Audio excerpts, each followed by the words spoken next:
Chapter 300. Ning-Ke looked at his black and dirty hands. He could not see any difference from before. He clenched his fists and did not notice any difference in his body. At least his arms were still as thick as before, and he did not become one of those legendary green-painted monsters with infinite strength. However, he knew that something must have changed during the time he was unconscious. The aura in the mottled sword marks on the surrounding stone walls had disappeared without a trace, and the chi of heaven and earth in the room had returned to a normal level. The aura that had been injected into his body at the beginning must have calmed down after it finished training his body. He silently used his psyche power to check the movements in his body, and found that the snow mountain and ocean of chi still existed. The broad passage from the ocean of chi to the snow mountain had also stabilized. The lower end of the passage between the internal organs led to a certain place in his lower abdomen, condensing into a very dim ball of light in front of the snow mountain. With the agitation of his psyche power, hundreds of auras similar to the chi of heaven and earth were released from there. They followed the trajectory of his meridians and dispersed into every bone and every pore.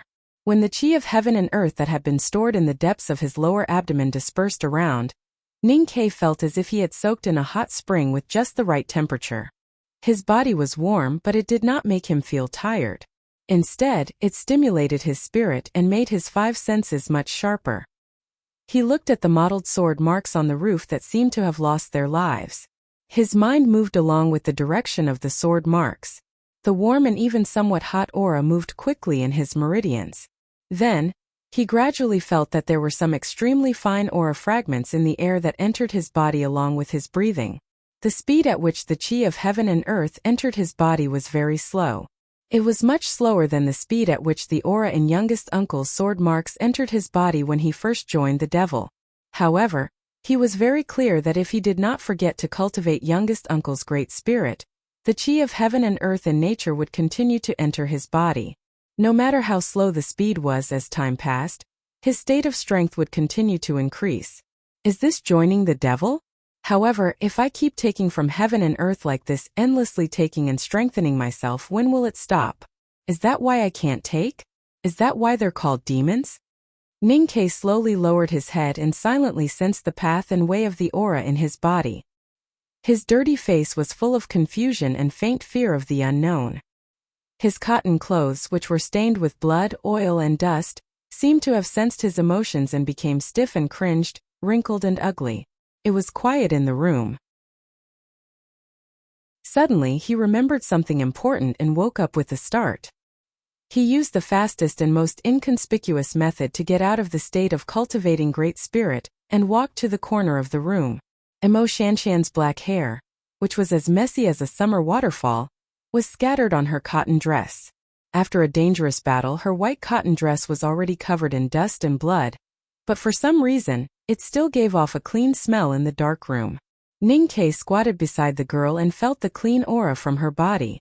Looking at her black hair and white dress, he somehow felt dirty and did not dare to touch her body. This strange emotion was quickly thrown away by him.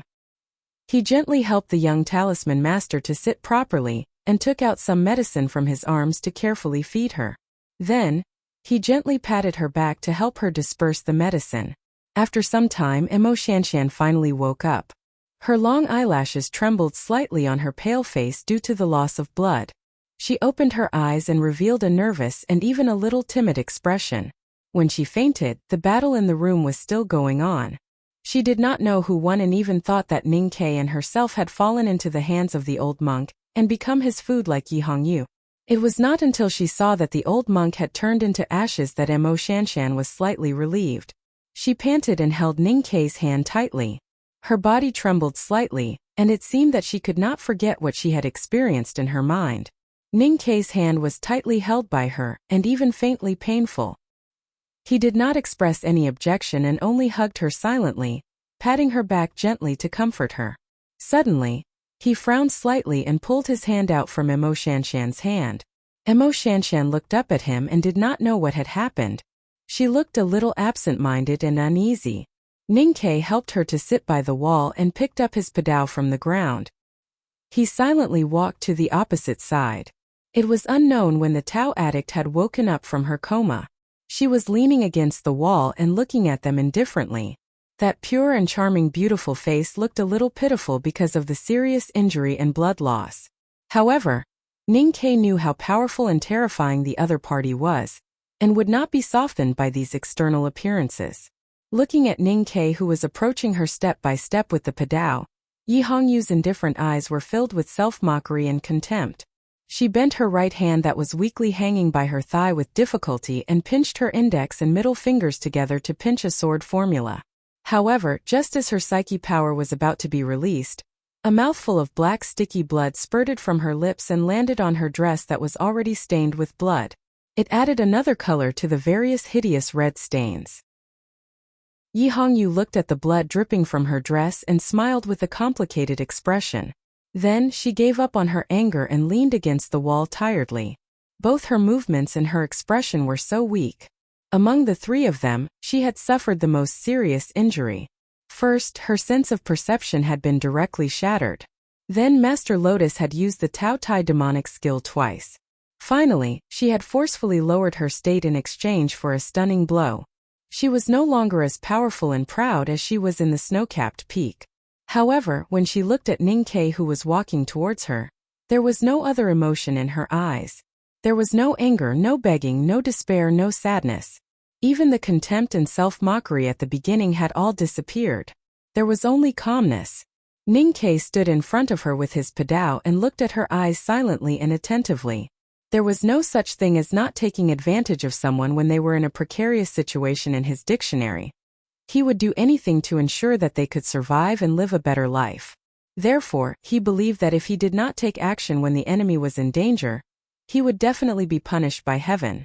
This girl who was leaning against the wall, and looked so weak that she seemed like she could die at any moment, was not an ordinary girl. She was the most powerful Tao addict among the younger generation of Haotian Taoism and his enemy. How could he forget the scene outside the front gate of the Devil's Doctrine when he used the primordial 13 arrows and the divine talisman that his teacher had left for him but still could not defeat her? Instead, he was beaten like a dog by her. If he did not kill Yi Hongyu now, would she not kill him after she recovered her state? Strangely, Ning Ke did not pick up the padao and directly pierce through her chest. Instead, he looked at her silently for a long time. He looked at the two tragic and terrifying wounds on her shoulders and arms. He thought about how the missing flesh and blood had already been swallowed by the old monk, and then turned into a part of the pile of ashes.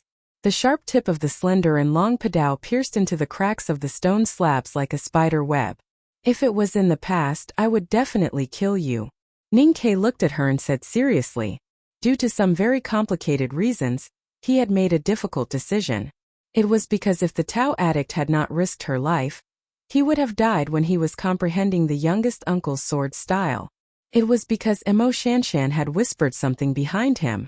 It was because he did not care about the wrath of heaven. It was because he finally confirmed that she had fainted at the last stage of the battle, and did not hear the conversation about joining the devil between him and Lotus.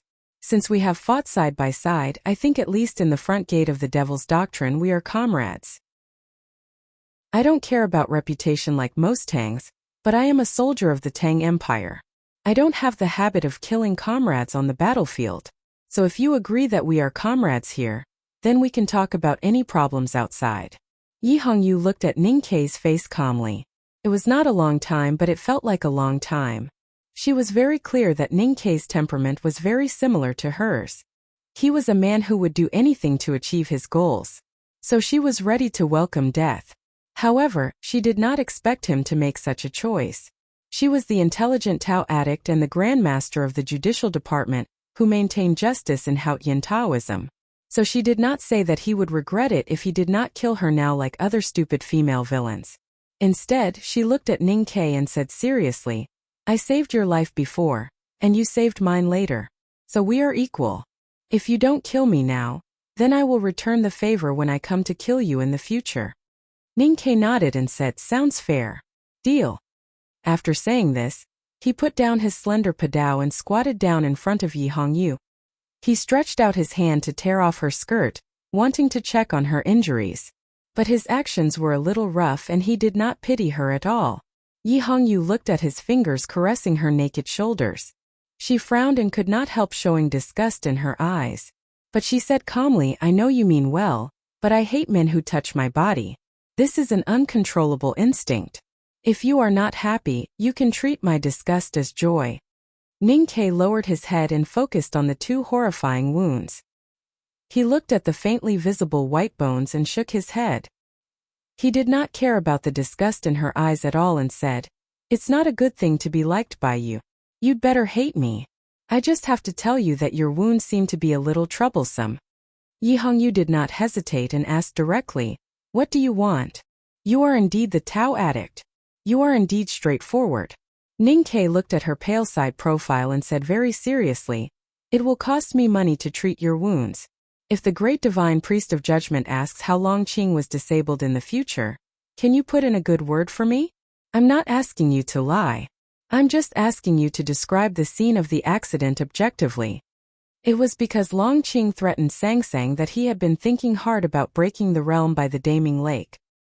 He had accumulated his cold killing intent for more than 10 days before shooting that talisman arrow.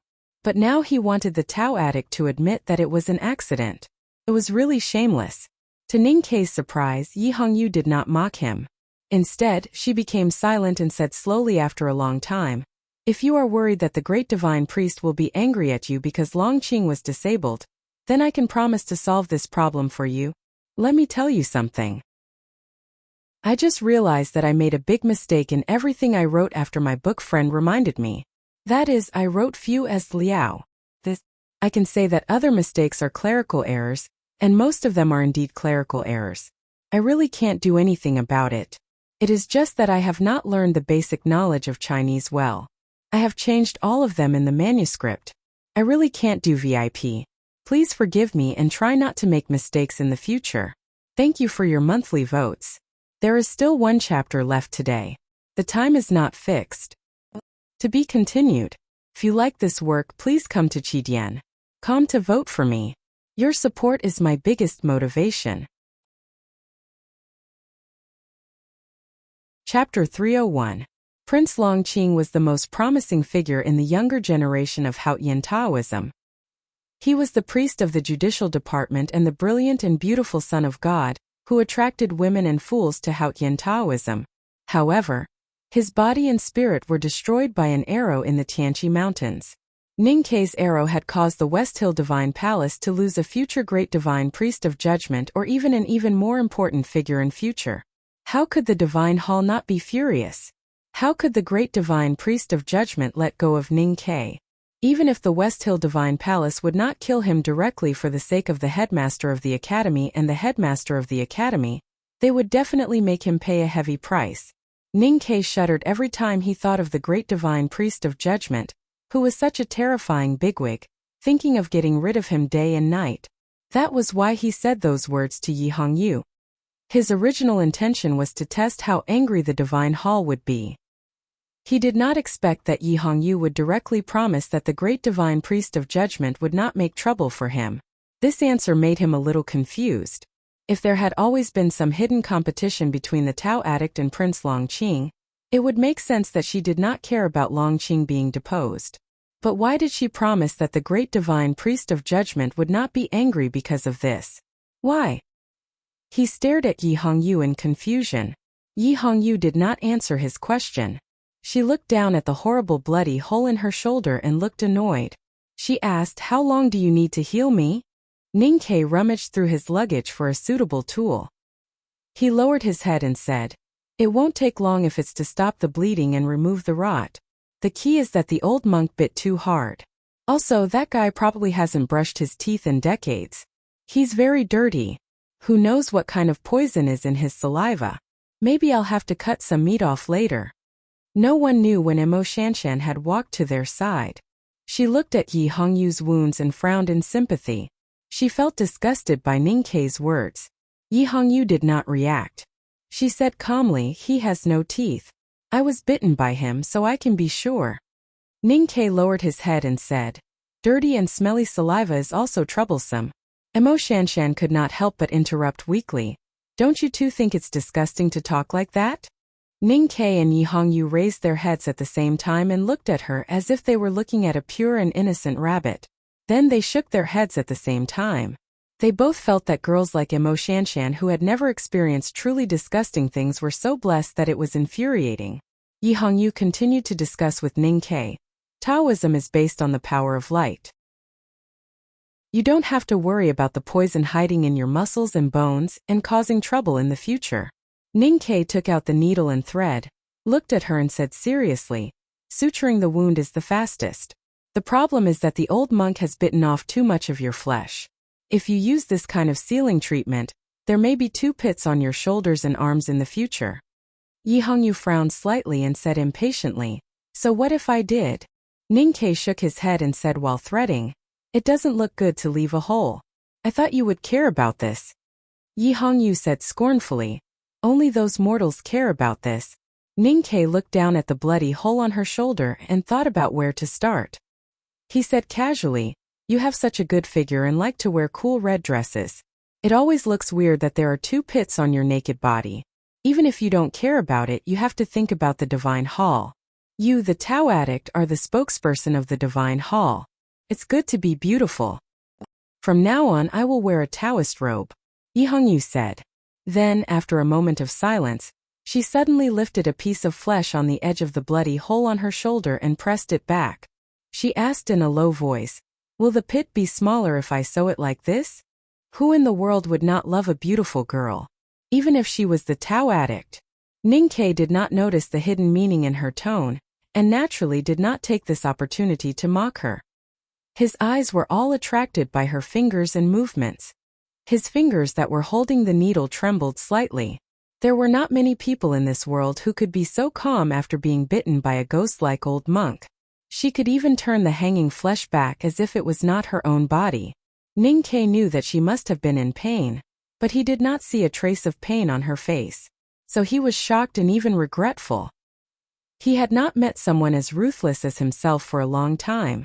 Should he not care about anything else and kill her first when he met such a person? Sew it. Yi Hongyu said expressionlessly, don't go soft. Ning Ke could not help but sigh. He thought to himself that if he did not go soft, she would have been stabbed to death. The thin needle pierced through the white and tender skin, passing through the scattered flesh, and then came back again, carrying the thread through the girl's delicate shoulder and sewing. Yi Hongyu watched quietly and did not cry out in pain, but her beautiful face became paler and paler. Emo Shanshan squatted on the other side of Yi Hongyu and tightly pursed her thin lips. She frowned as she watched Ning Ke raise and drop the needle in his hand. She subconsciously held Yi Hongyu's hand tightly, and wanted to pass her strength to her so that she could hold on. In the dark room of the Devil's Hall, the 3 most outstanding young people in the cultivation world had paid a terrible price to overthrow the most outstanding powerhouse of the previous generation. They squatted in the corner like 3 injured mice, healing each other, protecting each other and giving each other strength. It was as if they had long forgotten that they had fought each other in the fields. It was finally over. The 2 terrifying holes on Yi Hongyu's body were no longer bleeding. The filthy flesh had also been removed. Her face was abnormally pale, but her eyes were unusually bright. She had no intention of fainting to escape the pain. Ning Ke kept the needle and thread and happened to meet her bright eyes when he raised his head. He could not help but feel moved. He was very curious about how she had managed to forcefully rise up and successfully turn the situation around when she had been completely subdued by the old monk. At that time he had been in that mysterious state and only knew the result but not the process. Yi Hongyu knew what he wanted to ask when she saw his gaze. In fact, she was also very confused. What had Ning Ke realized in that state? The sword marks on the stone wall were left by Mr. Ku. Could it be that this guy had been lucky enough to inherit Mr. Ku's Howren sword? Both of them were confused and curious, but neither of them asked. That was because they were not sure if they could get the real answer from each other. They were even more unwilling to tell each other their own answers. Emo Shanshan and Yi Hongyu leaned against the stone wall to rest. It would still take a long time for them to completely recover from their injuries and physical weakness. Ning Ke's injuries were the lightest and he did not have much mental problems. He walked towards the field. The mountain of corpses had long been turned into ruins by the impact of the aura. He walked in with difficulty and looked at the pile of ashes that the old monk had turned into. He shook his head in silence. He did not know how to evaluate Lotus 32 Petals, a peerless powerhouse who possessed both Taoism and devil's powers. Thinking back to the time when this person could stand shoulder to shoulder with youngest uncle, he was one of the few people who stood in the world, who knew how much light was waiting for him in front of him. However, this person's choice was so crazy and even unreasonable. Standing beside the pile of ashes, Ning Ke raised his eyes and looked around. He looked at the mottled sword marks on the stone wall, and thought about how he had inherited youngest uncle's mantle. A sense of grandeur rose in his chest and abdomen. He wanted to expel the inexplicable feelings that he had after joining the devil, and the death of Lotus had brought to him. At this moment, the inexplicable sadness that he had felt when he had just woken up surged into his body again. He subconsciously looked at a stone wall and for some reason, he felt a pang of sorrow. He did not know that the wall faced the south. After a while, he shook his head to get rid of this inexplicable emotion. When he turned back to look at the pile of ashes on the ground, he had some other feelings, especially when he recalled the feelings and the incomprehensible fragmented information that the old monk had sent to him in the spiritual world before his death. He increasingly felt that the ashes on the ground were filled with a sense of pity. It has nothing to do with the grudges of the predecessors. No matter what, we were acquaintances, even though it was not a pleasant acquaintance. After all, you are a senior who once commanded the wind and rain in the world. You have to have a place to stay after your death. Ning Ke searched among the broken bones around him and found an inconspicuous iron box. It was probably a relic of a powerhouse from the devil's doctrine. He opened the box and found that it was empty inside. This is quite suitable. Even though it is a little small, it can only contain a part of you. He squatted beside the pile of ashes that Master Lotus had turned into and spread his hands. Then, he casually picked up a large piece of white leg bone and swept the ashes into the iron box. His actions were very casual, as if he was sweeping away rubbish. He had come to the depths of the wilderness under the orders of his sect and waited for the right time for the front gate of the devil's doctrine to open. He wanted to enter to search for the tomes of arcane. However, who would have thought that he would not die after crossing swords and arrows, nor would he be able to stop the stone array tactics? Instead, he had met an old monster in the devil's doctrine that everyone thought had died decades ago. He had heard countless shocking stories of the past and struggled in agony between life and death countless times. In the end, he had survived miserably. As the most outstanding figure of the younger generation in the cultivation world, his mind was naturally unusually firm. However, after experiencing so many things, the three of them naturally had less desire to fight for the tomes of arcane. Ning Ke had inherited the mantle of youngest uncle. He was very satisfied to be able to bring the aura that had been away from home for a long time back to the academy. Yi Hongyu had been seriously injured both physically and mentally. She needed to find a place to rest and recuperate. She, who had come to the wilderness under the orders of her master to seek defeat, had finally been completely defeated. Moreover, she had found the only chance to win through her own willpower and determination. She was also very satisfied to be able to obtain such rare and precious experience and feelings. Mo Shanshan had cracked the front gate of the devil's doctrine and understood the array intent of the Great Blockage Formation. She had gained a lot. More importantly, she had finally bravely said those words to Ning Ke before the shadow of death. Even though both she and Ning Ke had forgotten about that moment, in fact, she was the one who was the most satisfied among the three. The following is a separate chapter. To be continued. If you like this work, please come to Chidian.com to vote for me. Your support is my greatest motivation. Chapter 302. Ning Ke lowered his head and tidied up the luggage scattered on the ground. He asked, "Can you walk?" Mo Shanshan's face was thinner than usual, which made her look more delicate. She smiled bitterly. Yi Hongyu leaned against the wall tiredly and frowned. It was obvious that she could not walk. The main reason was that they were seriously injured, but there was another important reason why they were struggling to walk: hunger. Their empty stomachs couldn't even make a sound at this point. Ning Ke sighed and said, "Why are we so hungry? How many days have we been unconscious?" Emo Shanshan shook her head and said, I don't know. Ning Kei's palm landed on his abdomen and pressed down gently. He paused for a moment and said, for days. Emo Shanshan squinted her eyes to see him more clearly. She asked in confusion, you know that already? Yi Hongyu, who had been silent all this while, suddenly interrupted and asked, are you always hungry? Ning Kei was unpacking his luggage again.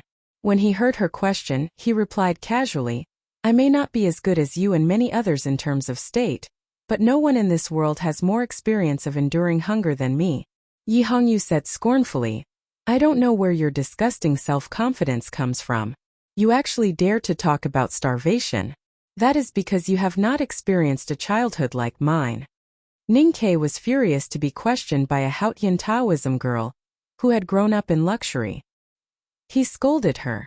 How would a woman like you know what it was like during the drought? Yi Hongyu smiled mockingly and was about to say something. Emo Shanshan sighed and looked at the two of them helplessly. She said, is this worth fighting over? Ning Kei did not continue reminiscing about his childhood. He used facts to prove that his memory and fear of hunger were stronger than Yi Hongyu's, because he had successfully found some food from his luggage. There was always a small mountain of luggage beside him. When the big black horse was present, the big black horse would carry it on his back. When the big black horse was not present, he would carry it on his back. No matter how dangerous the Tianqi Mountains were, no matter what kind of danger they faced, he would never abandon his luggage. That was because he was very clear about the importance of stocking up. There were medicines, weapons, and sleeping bags that he had researched himself in the luggage. Of course there would be food. Yi Hongyu leaned against the wall and watched the guy take things out of his luggage as if he was moving. There was a strange look in her eyes. When she saw the slender black arrow case, the strange look in her eyes became more intense. It was the arrow in the box that had crippled Long Qing. These terrifyingly powerful arrows had caused her great suffering outside the mountain gate. She did not know which sect in the world could actually cultivate arrows, nor could she remember when such a powerful arrow had appeared. She had been obsessed with Taoism all her life, so she was shocked and confused. She wanted to ask Ning Kei about it, but she knew that it must be his trump card to save his life, so she could not ask. Ning Kei passed a piece of jerky and a small water bag to her and said, the meat of the desolate man is better than the jerky in the army. Eat it with water, but don't eat too much. Chew slowly. After saying this, he walked to Emo Shanshan and sat down beside her. He tore the jerky into shreds and passed it to her. Emo Shanshan smiled and shook her head. She tried to raise her weak arms to eat by herself. Ning Kei shook his head and insisted on feeding her the shredded meat. Then he raised the water bag and fed her a few mouthfuls of water. Yi Hongyu did not notice the movement beside her. She was staring at the hard jerky in her hands in a daze. She had experienced many hardships and seen many tragic things in her life. Logically speaking, there should not be any problems that she could not overcome. However, looking at the jerky and feeling the feeling in her fingers, she thought of the dried corpse in the White Bone Mountain. She thought of the Divine Lord Lotus's corpse-like fingers and cold, dry lips. She frowned slightly and stared at the jerky in front of her as if she was staring at a heavenly book. After some time, she took a deep breath and put the jerky into her mouth. Then she chewed mechanically. After eating, drinking, and resting for a while, the three of them recovered some energy and prepared to leave. At this moment, a new problem appeared. They did not know if it was because the confinement array had been broken or for some other reason, but the tunnel that they used to enter the Devil's Hall had completely collapsed. With their current physical strength, they could not force their way through. Ning Kei looked at the stone mountain that blocked the tunnel. After thinking for a while, he turned around and walked towards the stone wall opposite him. There were 2 iron chains deeply embedded in the stone wall. In the past decades, these 2 iron chains had locked Master Lotus here, causing him to suffer a rare pain and torture. However, now that the confinement had been broken and Lotus was dead, the iron chains only had some rust on them. The aura of the talisman had long dissipated, and they had become the most ordinary iron chains. Ning Kei held the iron chains with both hands and took a deep breath. He secretly released the aura deep in his abdomen and used all his strength to pull. With a loud bang, the stone wall collapsed and revealed a deep tunnel behind it. Yi Hongyu and Emo Shanshan supported each other and walked behind him. Yi Hongyu looked at the deep tunnel that seemed to have no end. She frowned slightly and asked, "How did you know that there was a tunnel behind that wall?" "I guessed," Ning Ke answered matter-of-factly. In fact, it was a vague feeling in his mind that he could discover that there was a tunnel behind the iron chains and the stone wall. He did not know where this feeling came from. He silently thought that it could be the effect of the information that Master Lotus had sent to his sense of perception before he died. The Devil's Doctrine is a place where one can only enter but not leave. To be more precise, after the Devil's Doctrine was destroyed, a kind of inhibition appeared and only left one exit. I believe that there are countless of such tunnels that will eventually lead to the same place. The feeling in his mind appeared again and Ning Ke subconsciously said this. Then, he was slightly shocked and fell into a long silence as he looked at the tunnel in front of him. At this moment, he finally understood that regardless of whether he could understand the information that Lotus had sent to him, it would appear and tell him what he should do when needed. A piercing chill took over Ning Ke's body. He looked at the deep tunnel in a daze and did not know what to say. What kind of state would be able to leave behind such a method? What exactly were those incomprehensible information fragments? Was it Lotus' impression of the world or the cultivation method of the Devil's Doctrine? What would these bring to him? Yi Hongyu looked at his back and was a little shocked at his knowledge. No one in the Divine Hall should know that the Devil's Doctrine had such a strange setup, but he did. However, she naturally thought that it was the knowledgeable and omniscient headmaster who had told Ning Ke these secrets of the Devil's Doctrine. She completely did not connect it to the dead Divine Lord Lotus. The four sides of the tunnel were made of stones and looked extremely sturdy.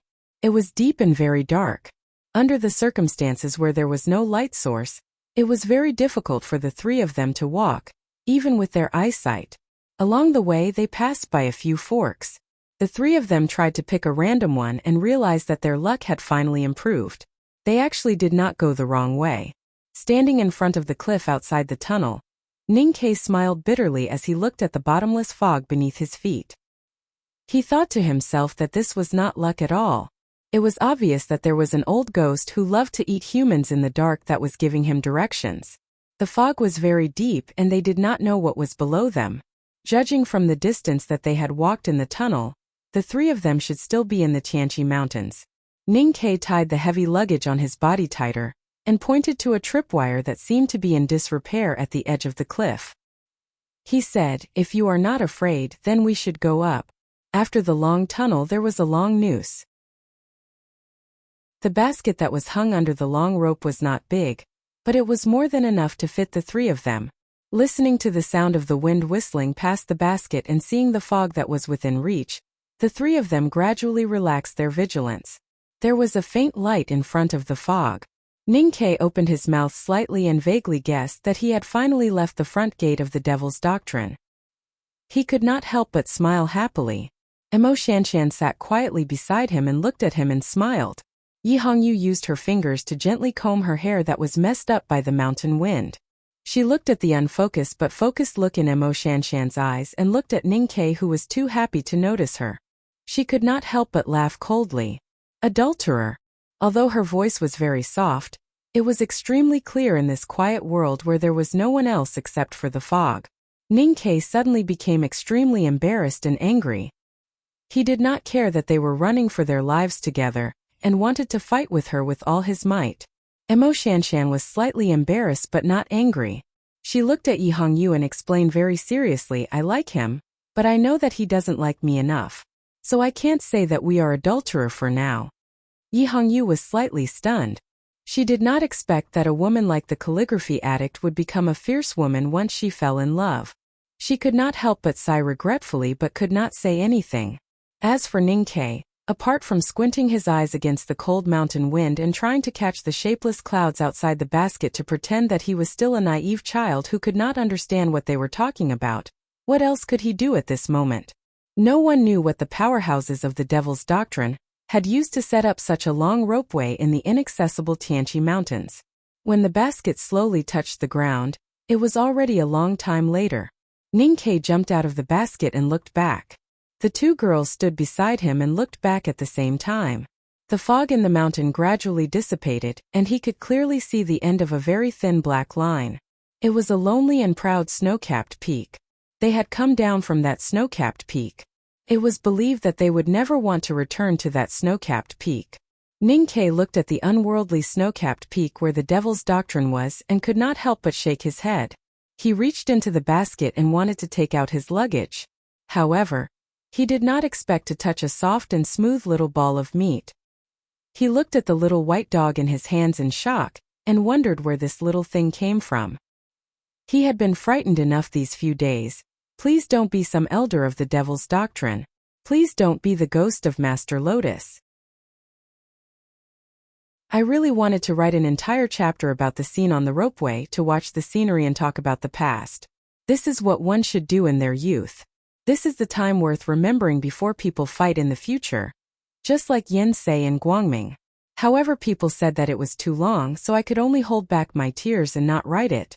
I have something to do in the afternoon. The next chapter will probably be at night. To be continued.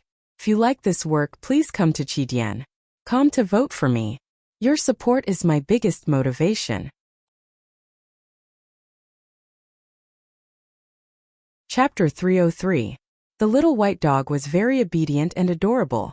It looked at Ninkei innocently with its watery eyes. Ninkei stared at it blankly as countless thoughts flashed through his mind. Suddenly, the little white dog's watery eyes revealed a hint of pride. It opened its mouth abruptly and revealed its short but sharp teeth. It bit at Ninkei's wrist with such force that it seemed like it was going to bite off his hand. The innocent and adorable little white dog had turned into a ferocious and terrifying wolf cub in the next moment. It bit at Ninkei's wrist at an extremely fast speed, especially when it closed its teeth. It was so fast that it could not be seen with the naked eye. It was almost as fast as lightning. If Ninkei was bitten, his flesh and bones would definitely be broken. This sudden attack was insidious and sudden.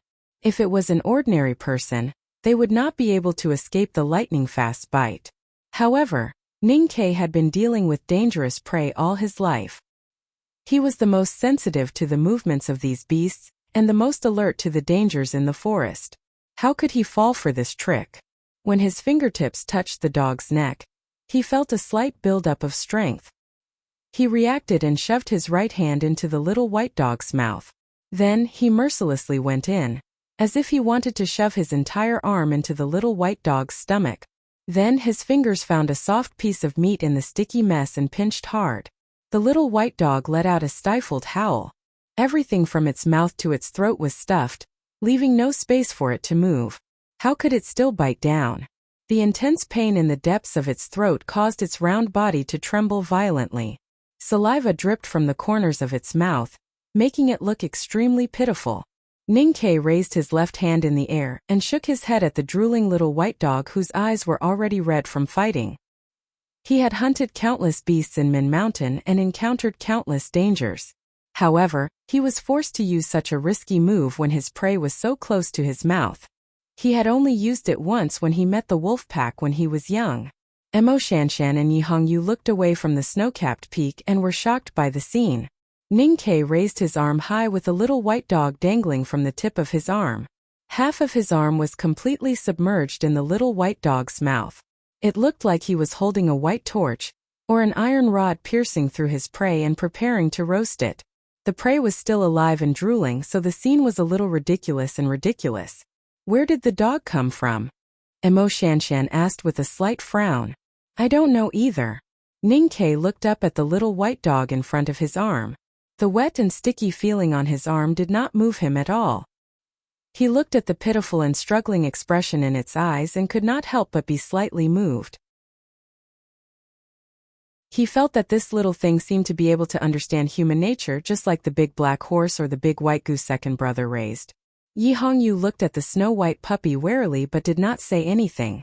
Ninkei looked at the snow-white fur of the little white dog and thought of something. He sighed and said, I have always wanted to raise a beautiful Samoyed, but never had the chance. I didn't expect to meet you. Emo Shanshan did not understand what a Samoyed was, but she could not help but sympathize with Ninkei for being too cruel. When she saw the little white dog kicking its hind legs in pain and drooling, she said, then raise it. Yi Hongyu laughed coldly and pinched a Taoist formula behind her back. She looked indifferently at the back of the mountain path. Ninkei used his empty left hand to rub the head of the little white dog, and found that he felt a familiar and intimate aura from it. He could not help but frown. He thought to himself that youngest uncle's legacy was in the front gate of the devil's doctrine, so he felt close and familiar. But what was with this dog? Could it be youngest uncle's pet? There was a human arm in its mouth, and its stomach could even taste human flesh, but it couldn't bite it down. It couldn't even lick it to satisfy its craving.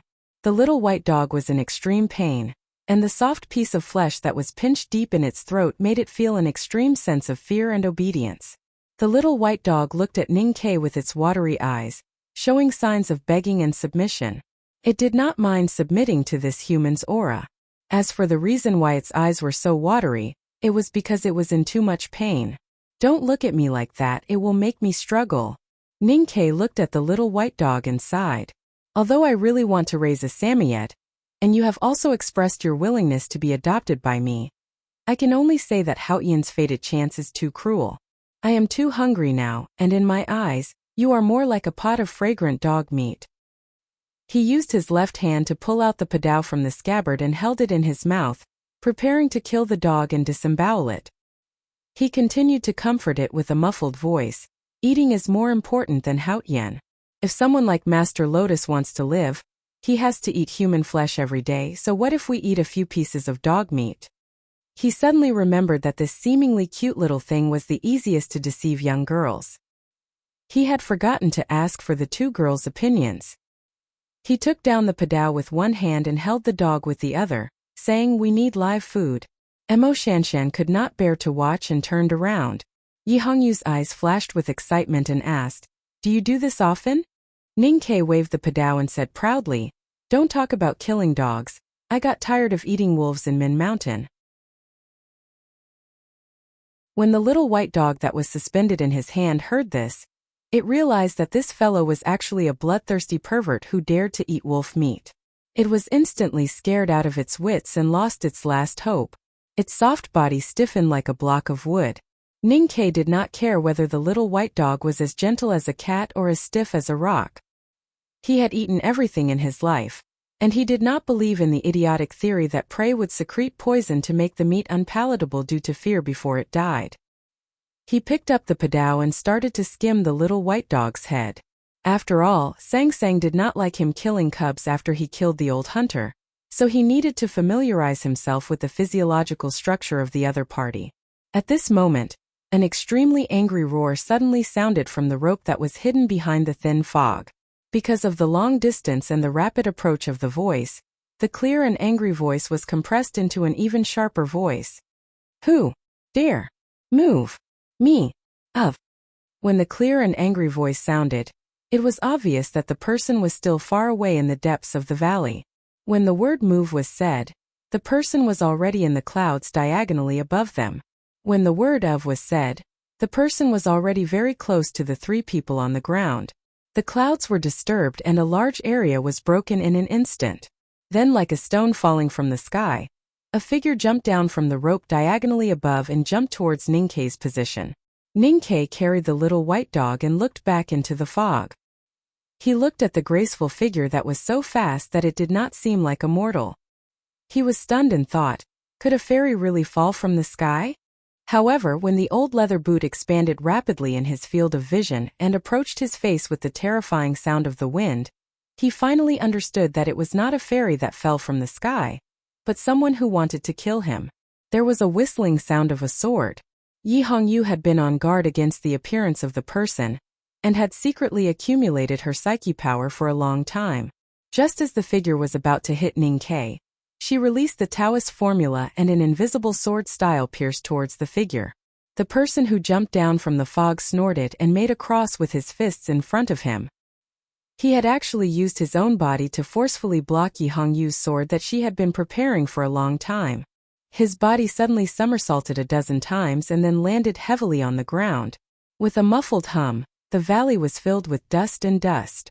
The dust gradually settled and the figure of the person was revealed. It was a little girl wearing a fur coat. She wore an animal skin hat on her head, and a beast's tail was wrapped around her collar. Judging from her figure and the exposed eyes, she was definitely still very young. Two extremely long black braids hung down behind her and swayed gently. She knelt on the ground on one knee and there was a deep pit on her knee. However, there was no pain on her face. Both her knee and her petite body were as stable as a mountain, and it was impossible to tell whether she was injured or not. The little white dog in Ninkei's hand struggled violently the moment it saw the little girl.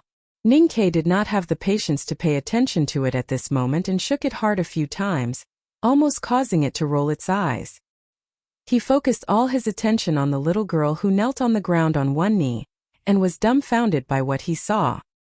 He could not understand how someone in this world dared to jump from such a high place and use her arms to block Yi Hongyu's sword and fall to the ground pathetically without any injury. After a while, the little girl stood up. Her two thick and long black braids swayed again with her movements. She looked at Yi Hongyu and her clear eyes that were not covered by the beast's tail revealed a shocked and puzzled expression. What happened to you in the front gate? How did your power drop so much? I clearly saw that you had entered the knowing destiny state on the snow cliff. Why are you only at the see-through state now? Yi Hongyu's face was slightly pale and her lips curled into a self-mocking smile. However, she did not answer the other party's question. Ninkei glanced at her.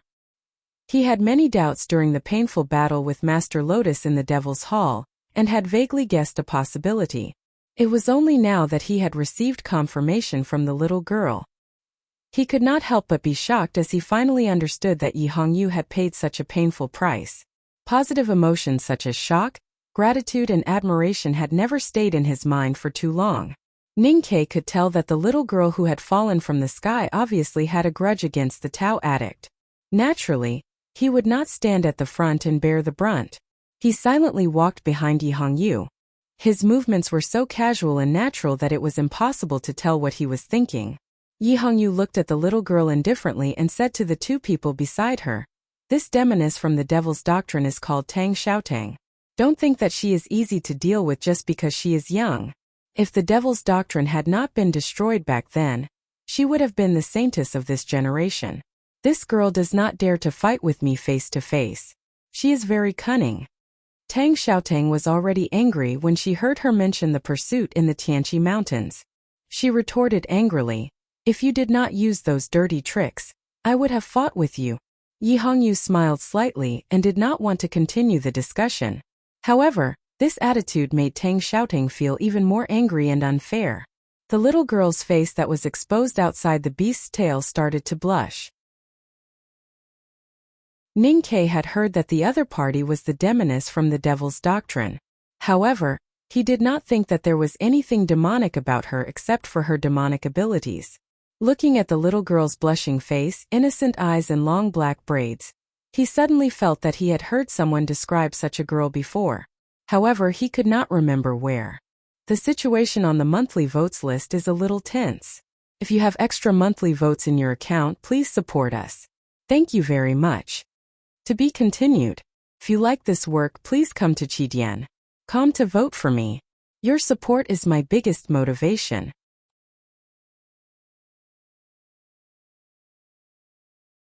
Chapter 304. This title doesn't mean that I'm not a serious person. I never do serious things.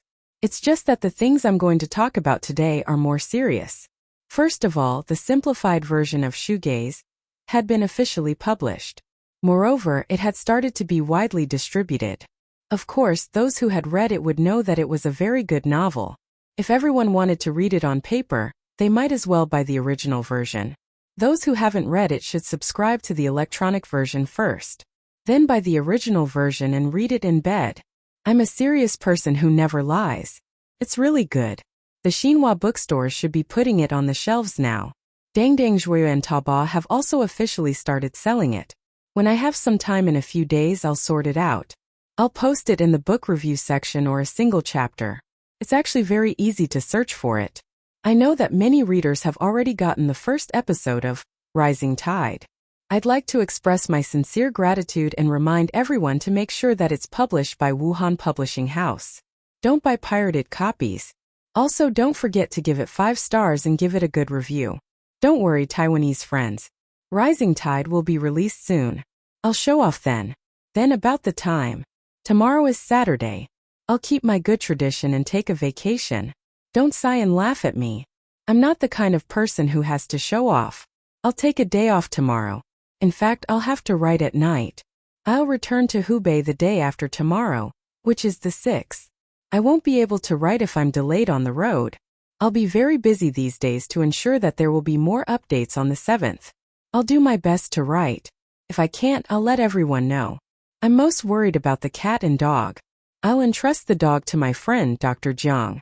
I'll also entrust him to feed the cat at home every 2 days. It seems that Little Black's weight loss plan is within reach. I'll thank him here. My leader can only stay in Hubei for 3 days. It's very tiring. I'm sure she'll be exhausted. Her plan ahem. For my annual party and work, she'll have to put in a lot of effort. I'll thank her here. Let me thank you very seriously. In the past, I loved and wanted to avoid the monthly votes list. One of the reasons was that this matter could easily cause gossip and unhappiness. However, my dears have voted so many monthly votes. You are as nervous as I am, but you are so gentle and lovely that you do not criticize other books and authors. It wasn't easy to keep my emotions in a state of excitement and moderation. Of course, I also have to thank the other book friends.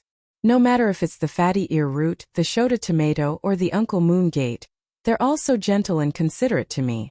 I blew a kiss. Thank you, everyone. I hope that no matter what happens to the votes, we can still be happy. Let us go on living decently, not decently. Let us all go on writing seriously and reading irregularly. Finally, let me say something serious. I'm trying to get monthly votes. If you still have monthly votes, please vote for Nightfall. Right now, both I and this book need your support. The fat but not lazy serious cat waved his paw and saluted. To be continued. If you like this work, please come to Chidian.com to vote for me. Your support is my greatest motivation.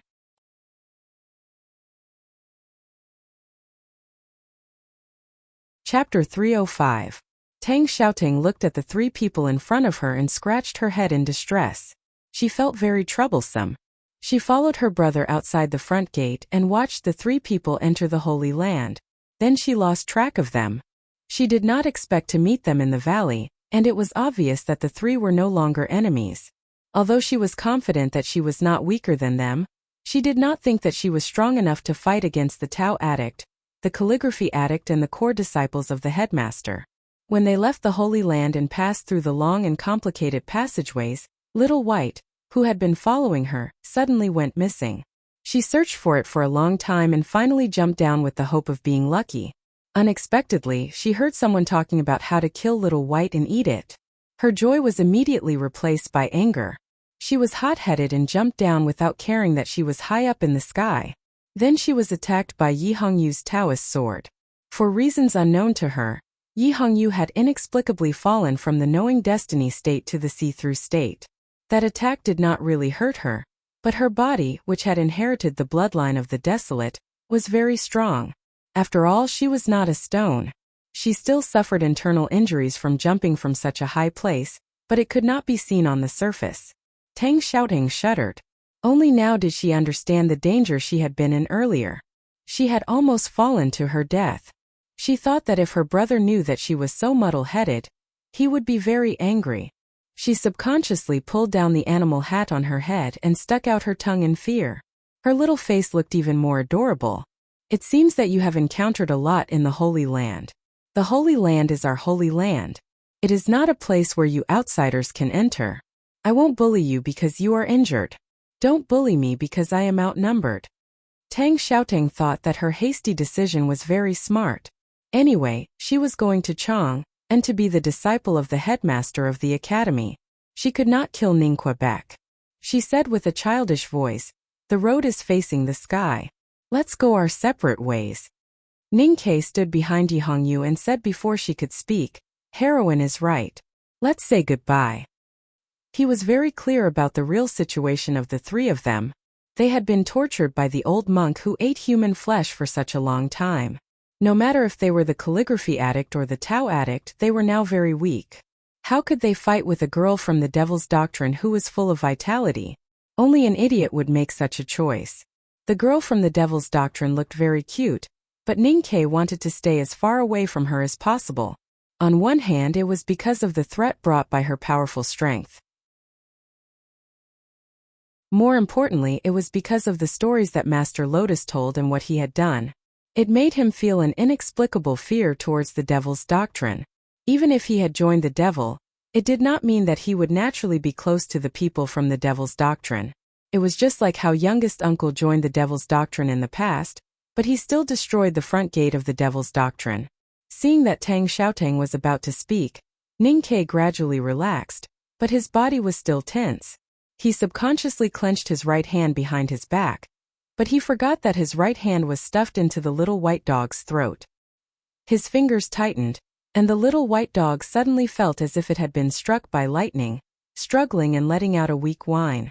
Tang Xiaotang, who was about to leave, was startled when she heard the weak and miserable cry of a dying person calling for their loved ones. Then she came back to her senses and hit her head in annoyance. She thought that she must have fallen too hard just now and was confused. She almost forgot why she took the risk to jump down. She looked at the three of them and said while suppressing her anger, "Return little white to me, and I will leave." Yi Hongyu looked back at Ninkei expressionlessly and then walked to the side. Ninkei glared at her and raised his right hand. He looked at Tang Xiaotang and said, "Is this your dog? No wonder it's so cute. I was wondering how there could be such a dog in such a remote valley. So it's the sacred dog of the Devil's Doctrine." The little white dog looked miserable when it was raised into the air. Its mouth was wide open, and saliva mixed with blood dripped from it. Its abdomen rose and fell slightly, and it looked at its owner pitifully and helplessly. Its eyes had turned red from the struggle. Tang Xiaotang looked at it. How could she still listen to Ninkei's flattery? Her clear eyes were filled with endless anger, and then gradually turned red. A strong wind blew, and a heavy sound of impact was heard. Smoke and dust gradually fell. Tang Xiaotang glared at Ninkei, who was leaning against the smooth stone surface of the valley, and shouted angrily, "I'm going to kill you." Ninkei's arm was in so much pain that he could not lift it. He did not know how many pieces of his bones had been smashed by the little girl's fist. At this moment he finally believed Yi Hongyu's words. This siren from the Devil's Doctrine was indeed terrifying. Blood dripped from the corner of his mouth. He looked at Tang Xiaotang and said in a slightly hoarse voice, "I gave in to you, so we're even. If you still want to fight, don't blame me for being rude. Is the Enlightenment Doctrine that great? I'm the successor of the headmaster of the academy." It was obvious that the title of the core disciple of the headmaster of the academy was not as useful to the angry girl from the Devil's Doctrine as it was to the people from the Divine Hall or the Buddhism sect. Tang Xiaotang did not react at all. Mo Shanshan stood beside Ninkei and quietly looked at the little girl who was gradually approaching. Yi Hongyu glanced at Ninkei with a smile and then stood further away. Ninkei looked at Mo Shanshan and shook his head. He said, "You're already in this state. Save your strength." Mo Shanshan said softly, "Am I supposed to watch you be beaten to death because of a dog? How can a person like me be beaten to death by a little girl? This kind of death has never been in my consideration." Ninkei stood up with the support of the stone wall. He held the tragic little white dog tightly in his hand and looked at Tang Xiaotang seriously. He said, "If you dare to take another step forward, I'll strangle this broken dog of yours to death." Tang Xiaotang's expression changed slightly. She stopped and said angrily, "How can you be so shameless?" Ninkei looked at her and said seriously, "In my opinion, you're even more shameless to bully me when I'm injured. And you're really no match for us. The Tao addict is here. Since you couldn't beat her before, do you think you can beat her now? You don't have to rush to refute. Think about it carefully. Yes, she has indeed fallen from the knowing destiny state to the see-through state. But she was also in the see-through state when you lost to her." Tang Xiaotang frowned slightly. She felt that Ninkei's words seemed to make sense, but it also seemed to make no sense at all. Ninkei looked at her expression and added, after all, she had stayed in the knowing destiny state for a period of time and had the experience of a grand cultivator. Experience is very important in a battle. I guess you don't have this kind of experience? Tang Xiaotang shook her head and answered honestly, Our Enlightenment doctrine is not divided into 5 states like Yin Taoism. But my current state of strength has not reached the knowing destiny state that you speak of. The devil's doctrine did not have 5 states. Ninkei was slightly stunned. He thought that his life in the future would be very bad, and it would be easy for others to find out that he had joined the devil. He frowned and decided to deal with the problem in front of him first. No matter what, you can't beat the Tao addict. You can't beat the 3 of us even if we fight together. Emo Shanshan smiled beside him and said, I really can't beat her. Yi Hongyu said coldly from afar. I can fight if I really want to, but why should I? Ninkei was very annoyed. He thought that there was no need to be so honest at this time. But looking at Emo Shanshan and Yi Hongyu's attitude, he knew that there should not be any real danger. So he looked at the girl from the devil's doctrine and said sincerely, the most important thing is to be happy. I can understand your anger, but I hope that you can understand my injustice. He continued, although your dog was a little frightened, I can guarantee that it did not lose a piece of meat. I will put it down and return it to you now. I hope that you will not be hot-headed again, okay?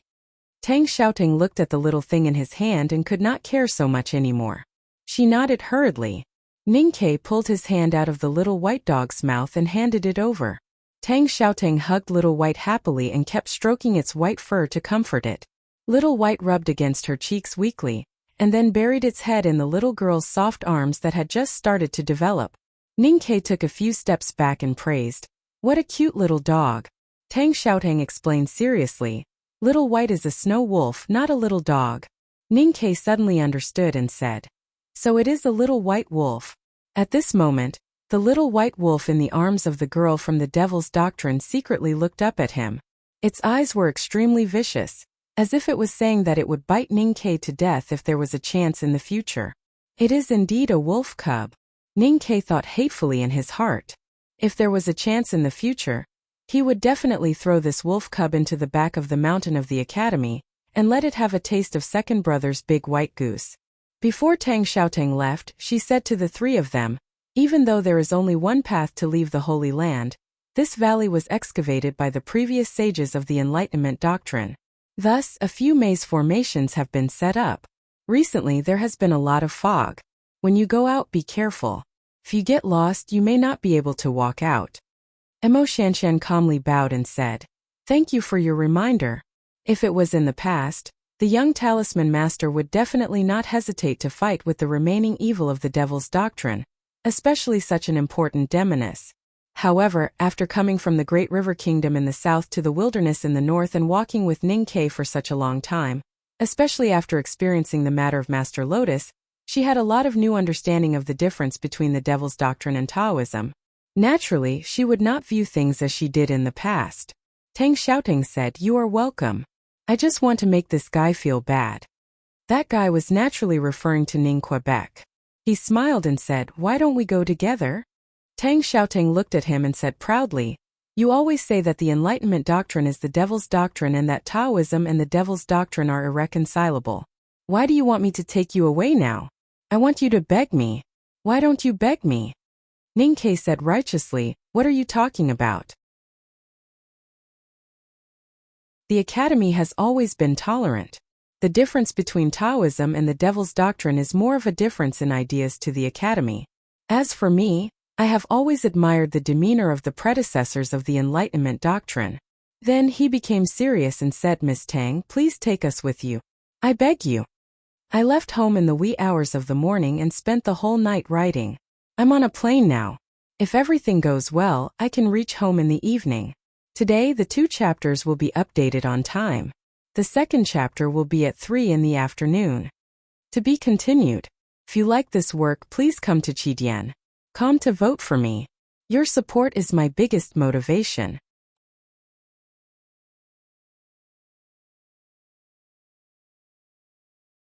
Chapter 306. The first sentence completely ignored the 1,000-year history of the bloody war between Taoism and the devil's doctrine, and even ignored the fact that the devil's doctrine was destroyed by Mr. Ku of the Academy. It was already extremely shameless, but it seemed to make some sense. Moreover, Ninkei looked righteous and could still maintain the demeanor of a disciple of the Academy. However, the next sentence that followed after the awe-inspiring righteousness was so direct and straightforward. He asked for it without any hesitation or concealment. It was really shameless to the extreme. Tang Xiaotang looked at Ning Ke blankly. She did not expect that he would really beg her. She was even a little dazed. Was what her brother said true? Was he really a core disciple of the headmaster of the academy? Even Mo Shanshan, who already knew Ning Ke's temperament very well, felt a little hot on her face. She stood a little further away from Ning Ke with a trace of shame in her eyes. Yi Hongyu shook her head in disgust. As the only unknown place that connected the human world and the outside world, the academy was such a proud place. From the headmaster of the academy to Mr. Ku to Jun Mo, who would really look up to the devil's doctrine? Ning Ke was shameless enough to lie through his teeth. It seemed that the academy's education without discrimination was not just a legend. Actually, Ning Ke did not need the girl from the devil's doctrine to lead him out of the Tianqi Mountains. With the incomprehensible aura and fragments left behind by Master Lotus, he might be able to follow his intuition and walk out. He had used this method to bring Mo Shanshan and Yi Hongyu out of the devil's doctrine. However, he did not want to try again, because finding the right path in those deep passages could be attributed to luck. But if he was lucky too many times, it would easily arouse suspicion. "Miss Tang, where are you going?" Ning Ke asked. Tang Xiaotang replied, "I'm going south." The south was a very broad concept, especially since they were in the bitterly cold Tianqi Mountains in the extreme north of the continent. No matter where they wanted to go, it seemed that they had to go south first. However, Tang Xiaotang spoke very seriously, and so did Ning Quebec. He even followed her words and spoke his own thoughts. What a coincidence, we're also going south. So we're going the same way. As the saying goes, a chance encounter is better than an invitation. Shall we go together? The passageways leading to the outside of the mountains were stone valleys that were dug out by the masters of the devil's doctrine countless years ago. The stone walls were smooth and steep as if they were cut by a knife. Even an eagle would not be able to stop. No one knew how many years of wind, frost, rain, and snow had passed, but there was still no dust, so it was naturally impossible for there to be lush green grass. The Tao addict of the West Hill Divine Palace, the young girl of the Devil's Doctrine, the calligraphy addict of Mogan Mountain, and the weakest world wayfarer in the history of the Academy. The four of them walked silently in the narrow and long stone valley. Silence was not the right word. In my opinion, we, the young generation of the cultivation world, cannot repeat the mistakes of our seniors. Mo Shanshan's expression turned solemn as she asked, "What mistakes? Fighting as soon as we meet? What's the point of fighting? When I'm free, I'll hide in the mountains and cultivate. If I see him, I'll just greet him and chat. Isn't that better than anything else?" Yi Hongyu said coldly, "No fighting, no cultivation. I've always opposed this view, but I won't argue with a cultivation addict like you. If I have the chance to go to Chong and in the future, I'll treat you three to noodles. Noodles with fried eggs cooked by Sang Sang." Tang Xiaotang looked at his profile curiously and asked, "Who's Sang Sang?" "Sang Sang is my little handmaiden. You should know that the noodles made by Sang Sang are absolutely the best noodles in the world." Mo Shanshan looked at Ning Ke's haggard face, but when he mentioned a certain name, he would be in high spirits. She smiled slightly and did not say anything. However, she did not know why she felt a little empty in her heart and a little uneasy. Ning Ke looked at Tang Xiaotang and said seriously, "Even if we want to fight, let's not fight now. It'll be more magnificent if we fight outside. Speaking of which, in fact, my hatred for the West Hill Divine Palace is very deep, no less than yours." Speaking of this, he lowered his voice and looked at Yi Hongyu's back in front of him. He said, "Does Prince Longqing know?" Tang Xiaotang was infected by his expression, and her voice came out from the beast's tail. She whispered, "I know. I saw you shoot through him with one arrow. Your arrow is really powerful. You can still hit someone from so far away." Ning Ke said sincerely, "It's not as powerful as the Enlightenment Doctrine's skills. How dare you jump from such a high place?" Tang Xiaotang lowered her head shyly and said softly, "I was also confused at that time." Ning Ke pointed at Yi Hongyu's back and whispered, "Prince Longqing was disabled by me. There's no reason for the West Hill Divine Palace not to take revenge on me. In fact, this woman has always wanted to kill me. However, I made an agreement with her in the Holy Land that we would only do it outside. So if we really fight outside the mountain, I can help you." Although he spoke softly, he did not deliberately hide it from anyone.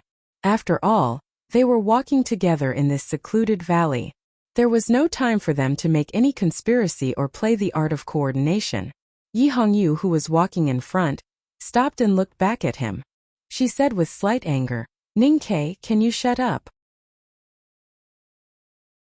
I really feel bad for the headmaster of the academy to accept you as a disciple. I'm sure that you will become the shame of the academy in the future." "There's no need for the future. I'm already the shame of the academy," Ningke answered with a smile. He was telling the truth.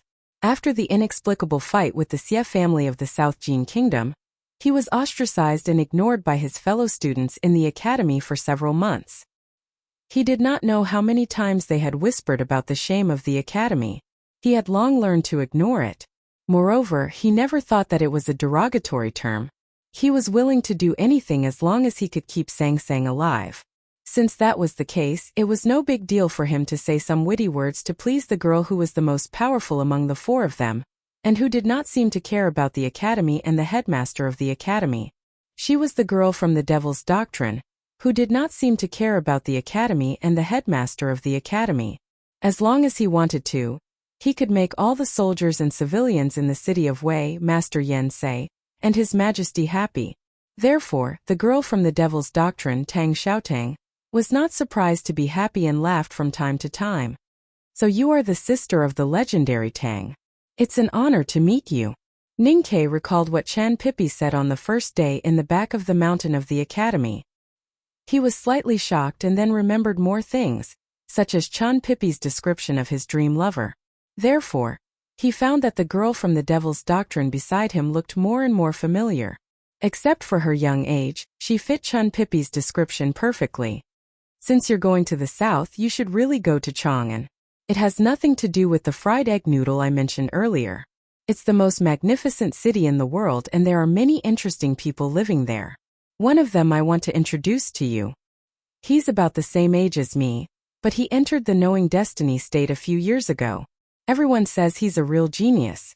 Tang Xiaotang looked at Ningke with her clear eyes and said in surprise, "He entered the Knowing Destiny state at such a young age? Is there really such a person in the world? Is he more powerful than the Tao addict?"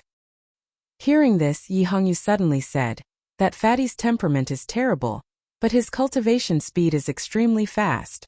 It can only be said that Haotian is biased towards some people. If we really fight, he's no match for you." After a short pause, she looked at Ningke and asked, "How is he doing in the academy these years?" Ningke then remembered that Chan Pippi knew the Tao addict and that every time this person was mentioned, the proud fatty would be scared like a quail. He scratched his head and answered, "Not bad." Hearing this answer, Yi Hongyu was silent for a long time and then said indifferently, "That's good." The four of them walked in the quiet and even a little dead stone valley. They were the most outstanding young people in the cultivation world. They came from different sects, had different ideologies, and even had deep hatred for each other. However, there was no bloody fight or intrigue. Perhaps it was because they had seen too much blood and conspiracy in front of the old monk in the depths of the snow-capped peak, or simply because they did not want to think about it on the way home because their youth was their companion. Youth was really a very beautiful thing. Whether they were obsessed with books, Taoism, power or money, they still retained some simple and pure parts of themselves, and did not completely sink into the complicated affairs of the world like a quagmire. If there was only youth left in the world, no old and no decay, perhaps there would be fewer killings and disputes. If they were hot-blooded instead of cold-blooded, they would still fight but directly. Then the world would become much simpler and more beautiful. However, it was a pity that everyone would gradually grow old and become more worldly. There would be many more responsibilities on their shoulders, and those heavy responsibilities would make people bend their backs. It would make people diligent in thinking but too lazy to feel. At the southernmost end of the vast Tianqi mountain, the gradually lower mountain range penetrated into the wilderness and then disappeared into the flat land north of the Hulun Sea. The caravan from the central plains had stayed here for a long time. The lake was almost completely frozen, but they still had no intention of leaving. The middle-aged man slowly raised the edge of his tall hat and looked at the distant snow-capped peak in the sky. He felt that there were people there. Were they from the Taoist temple? Logically speaking, when the Ming hand scroll of the Tomes of Arcane appeared in the world, Haotian Taoism would not only send the young disciples like the Tao addict and Long Qing, hoping to snatch the Tomes of Arcane back. However, except for himself and the guy who was hiding somewhere in the world to cultivate 23-year cicada cultivation, who else knew that the only exit after the Holy Land was sealed was in the north of the Hulun Sea? However, even if the Taoist temple sent a world wayfarer, he would not stop his plan. It was because he had been swinging back and forth between the Empire and the West Hill for too many years. He hated this feeling, so he decided to do something. As long as he had the Tomes of Arcane, he could get real freedom. As one of the few powerful descendants of the Devil's Doctrine in the world, the middle-aged man firmly believed in this legend. Is it you who likes to carry a wooden sword? The middle-aged man looked at the distant snow-capped peak and smiled contemptuously. He put the remaining half of the lamb leg back on the plate, took a silk handkerchief from his subordinate, and carefully wiped the oil stains between his fingers. Then he stood up. The soles of his shoes stepped on the freshly frozen lake of the Hulun Sea. The middle-aged man slowly walked toward the distant mountains across the lake. Every step he took was so solid that it seemed that he was going to shake the ice. He had many enemies in the world, and those enemies all knew that he did not know how to swim or even feared water. But today he had to step over the lake, as if he wanted to break through the grievances and dissatisfaction of the past years. The cold wind blew on his chest, and the middle-aged man felt as if he had returned to his youth. This feeling was very good. To be continued. If you like this work, please come to Chidian.com to vote for me. Your support is my greatest motivation.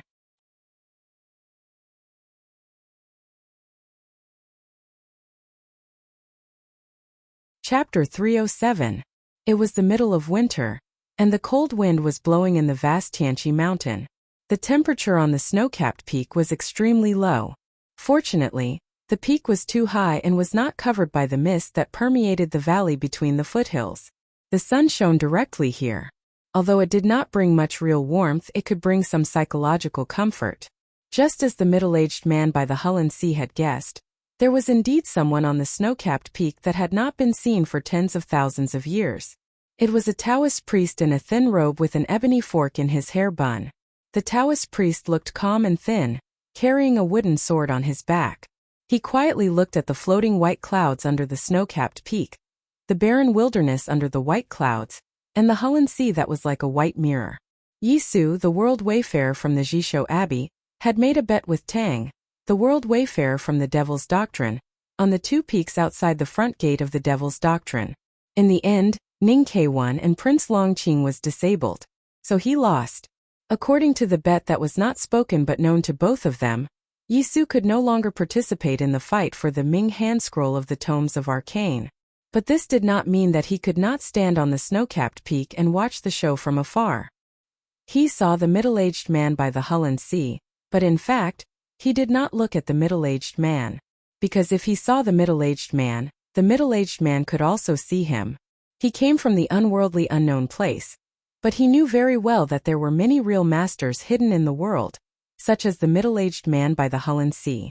Even though he was powerful, he still had to be respectful and reserved to the masters at the peak of martial arts in the human world who were close to the divine transcendence. Of course, if he was still the proud lad with a wooden sword more than a decade ago, he would never care about these things. However, he was no longer the young him now. His understanding of the world and himself was already different. It was just that he would occasionally miss the compelling youth that had been far away for many years. One of the reasons why he was here was to see who would get the Tomes of Arcane. However, he had grown up in the Jishou Abbey and started reading the 6 volumes of Tomes of Arcane when he first learned to read. He did not have a sense of mystery and naturally did not have an inexplicable reverence for the Tomes of Arcane like the mortals or cultivators in the world. Therefore, this was not the real reason why he was here. At least it was not as important as the real reason. He had come here to reminisce about the youth that had been lost for many years. Perhaps he had come to pay tribute to the youth that had been lost for many years, Or perhaps he had come to find the youth that had been lost for many years. That youth was called Pride. Yisu silently turned around and looked at a certain pool in the mountains. The pool was extremely small. Perhaps there was hot water gushing out from the bottom of the pool, so it had not been frozen for a few days. However, in the end, it could not withstand the biting cold wind, and a thin layer of ice had formed on the surface of the pool. Perhaps it was many days ago, or perhaps it was just a moment ago, but the thin ice on the surface of the small pond had a very small opening. Even he couldn't be sure when that piece of thin ice had been broken, but he could confirm that the shape of the opening on the surface of the pool was very special, like the trace left by a wooden dipper. 14 years ago he had seen that wooden dipper, and then he could never forget it. 14 years ago, the most mysterious Tian hand scroll of the 7 volumes of Tomes of Arcane showed an extremely important sign.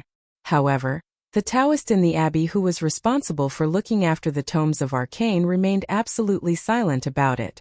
The great divine priest of revelation of the West Hill Divine Palace entered the abbey to read the Tomes of Arcane and did not say much. However, no one had expected that the great divine priest of light, Wei Guangming, would take half a step into the divine domain of Tianqi at this time. His deep and pure eyes saw the shadow of the night descending on the world. This generation of world wayfarers of Taoism, Buddhism, and Diabolism gathered in the wilderness. At that time the 3 world wayfarers were still 3 teenagers.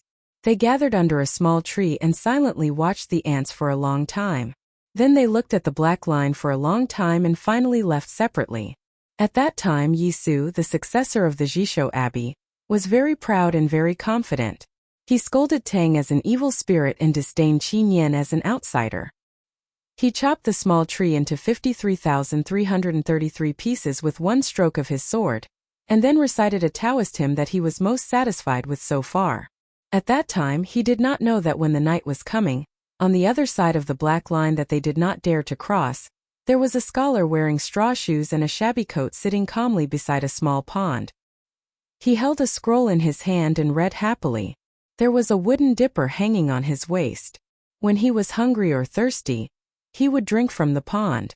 After that, he traveled around the world and went to the South Sea. He excitedly reported to his master. The Taoist in indigo on the reef looked at him and smiled sympathetically. At that time, he knew that there was a person sitting on the other side of the black line that day, so he could no longer be as proud and confident as before. Many years later, after experiencing the prosperity of the secular world, he succeeded in seeing through many things, so confidence naturally returned to him. However, the youth and pride of that year were no longer there. He had always regretted that he did not have the opportunity to ask the person on the other side of the line. Until today it seemed that he finally had the opportunity. So there was no one by the small pond. Standing on the top of the snow-capped peak, he looked seriously at the pond on the mountainside. Both the ebony fork in his Taoist bun and the thin light shirt on his body were motionless in the cold wind, just like his clear Taoist heart at that moment. There was someone by the Hulun Sea outside the snow mountain. The middle-aged man looked at the shore in front of him and suddenly stopped. Then he took off the hat that he had worn for many days and revealed his face. He looked at the vast mountains in the distance. His thick eyebrows, which were like silkworms, slightly frowned. His red lips, which were like thick blood, slightly curled up, revealing a complicated smile. In the biting cold wind, he walked again from the frozen lake to the solid ground. His strong body, which was as strong as steel, completely ignored the existence of the strong wind in the wilderness. He walked northward with a murderous intent. He did not walk fast and even a little slowly. Every time his foot fell, he would sink into the frozen ground of the wilderness, leaving a deep footprint. He left the Hulun Sea and walked to the foothills of Tianqi Mountain in the north. As time passed, the murderous aura on the middle-aged man gradually disappeared. The footprints he left behind became shallower and shallower until there was no trace left. He was not like those grand cultivators in the world who knew the destiny of the world and integrated himself with the heaven and earth. This was because he had never practiced Taoism. He used his terrifying psyche power to completely isolate his body and consciousness from the heaven and earth. It was as if he had turned himself into a stone. If he closed his eyes, he would not be able to feel his existence. However, the small pond on the mountainside, which had been quiet for a long time, suddenly moved. There was a very slight sound of splashing at the edge of the pond. The splashing sound was like the sound of a wooden dipper filling water, or the sound of the wind blowing leaves. It was also like the sound of a hand slowly closing the pages of a book. I heard that you were enlightened at the age of 13, no doubts at 30, see through in 3 months, and knowing destiny in 1 day. I heard that you climbed the mountain every day for 17 years without any hindrance. I heard that you saw 4 words outside the wooden door when you climbed the back of the mountain of the academy for the first time. The 4 words were, "The benevolent likes water." So you like to be close to clear streams and quiet ponds all your life. It seems that it is true today. Yisu listened to the soft splashing sound coming from the small pond in the distant mountainside, and thought about these words silently in his heart. Then, he let out an extremely lonely and satisfied sigh and took a step towards the edge of the snow-capped peak with a smile. As he took this step, the thin wooden sword behind him floated in the air and made a buzzing sound. The sun in the sky suddenly seemed to become a little brighter. Tens of thousands of beams of light shone on the wooden sword, making the thin sword body shine with golden light. An extremely pure sword style, like a condensed beam of light, came from the top of the snow-capped peak. It was calm and powerful, ignoring any space and distance, and instantly descended to the small pond thousands of feet away. Such a magical Taoism meant that he stood at the highest point in the world, at the top of the knowing destiny state. Although he had not broken the realm, he was only a step away from the Tianqi state. How many times in the world could one see such a powerful Taoism sword? When the pure sword style descended to the sky above the small pond on the mountainside, the thin ice on the surface of the water instantly became more solid. Even the tiny opening was frozen at a speed visible to the naked eye. The splashing sound had long disappeared. Somewhere on the bank of the pond, there was a slight sound of surprise. However, the reaction of the person who made the sound was a little slow. The speed at which he opened his mouth was very slow, so the sound seemed to be deliberately dragged out. It was long and distant, like the call of the protagonist of an opera when he appeared on stage. The middle-aged man at the foot of the mountain frowned slightly. Of course, he had sensed the sword intent. He did not know where the sword intent was heading, but he could vaguely guess who it was that was worthy of the man using his lifetime's cultivation to stab at. He had scattered countless spies in this wilderness and even mobilized the helpers in the military ministry. That person had appeared in the Blue Lake outside the city of Wei a few days ago. Why did he suddenly come here? But he did not hesitate. As a top powerhouse in the world, he could faintly feel his fate and knew that this was a great opportunity for him. Besides, he had his own pride, so he ignored the encounter on the snow-capped peak, which no one knew but was destined to shock the world. He solemnly walked towards the exit of the valley. The valley was still filled with a thin mist, covering the smooth and steep stone walls as if they were cut by knives and axes. It also covered the sound of approaching footsteps, but it could not cover the figures of the young people inside forever. In the snow-capped peak, Yisu, the successor of the Jisho Abbey, finally met the scholar on the other side of the line. At the foot of the snow-capped peak, the middle-aged man thought that he would soon meet the Tome of Arcane. Compared with this, it was worthwhile to wait for a long time. Whether it was 14 years or a lifetime, double the last day. Please vote monthly. I will probably shout many times today. Sorry. To be continued. If you like this work, you are welcome to vote for me and vote monthly. Your support is my biggest motivation.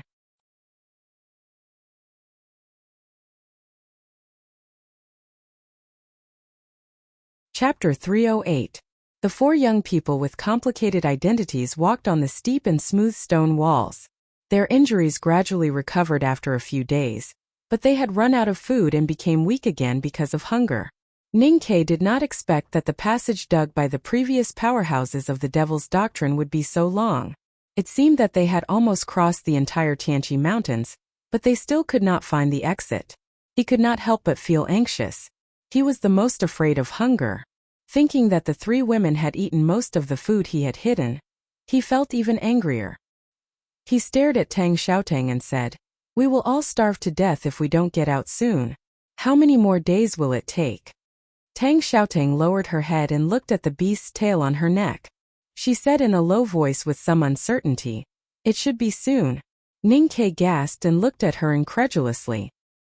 He said, "The three of us have been following you for so many days. Don't tell me that you didn't go through when we run out of food." Tang Xiaotang looked up at him and said pitifully, "The front gate was sealed decades ago. Of course I didn't go through it." That makes some sense. If you think about it carefully, when my youngest martial uncle was killing you with this sword, you were still in your mother's womb. You were not even born. How could you possibly know these things? Ning Ke's tone was obviously unfriendly. He changed the topic and roared, "Why didn't you tell me at the beginning?" The reason why he dared to treat Tang Xiaotang so fiercely was because he was starving. Under the dual effects of anxiety and hunger, he did not have the time to think that this girl from the devil doctrine was the strongest among the four of them. Moreover, when they walked in the mountains these days, this girl from the devil's doctrine did not have any fierce aura of the devil's doctrine. Instead, she was innocent, cute, and even honest. He gradually forgot her identity. As expected, Tang Xiaotang did not get angry. Instead, she lowered her head in shame and walked to the front. If we are in the knowing destiny state, how can this passage stop us? Yi Hongyu's face was a little pale. She looked at the smooth and steep stone wall beside her and said indifferently, "In the end, it is a matter of strength." Ning Ke sneered and said, "You don't have to make fun of my low state and poor strength. You were beaten back after taking a few glances at the knowing destiny state. If you were still in the knowing destiny state, would you be so hungry?"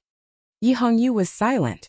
Her beautiful face seemed to be covered by a layer of frost. Emo Shanshan said weakly, "We've run out of food. How can you still have the strength to bicker?"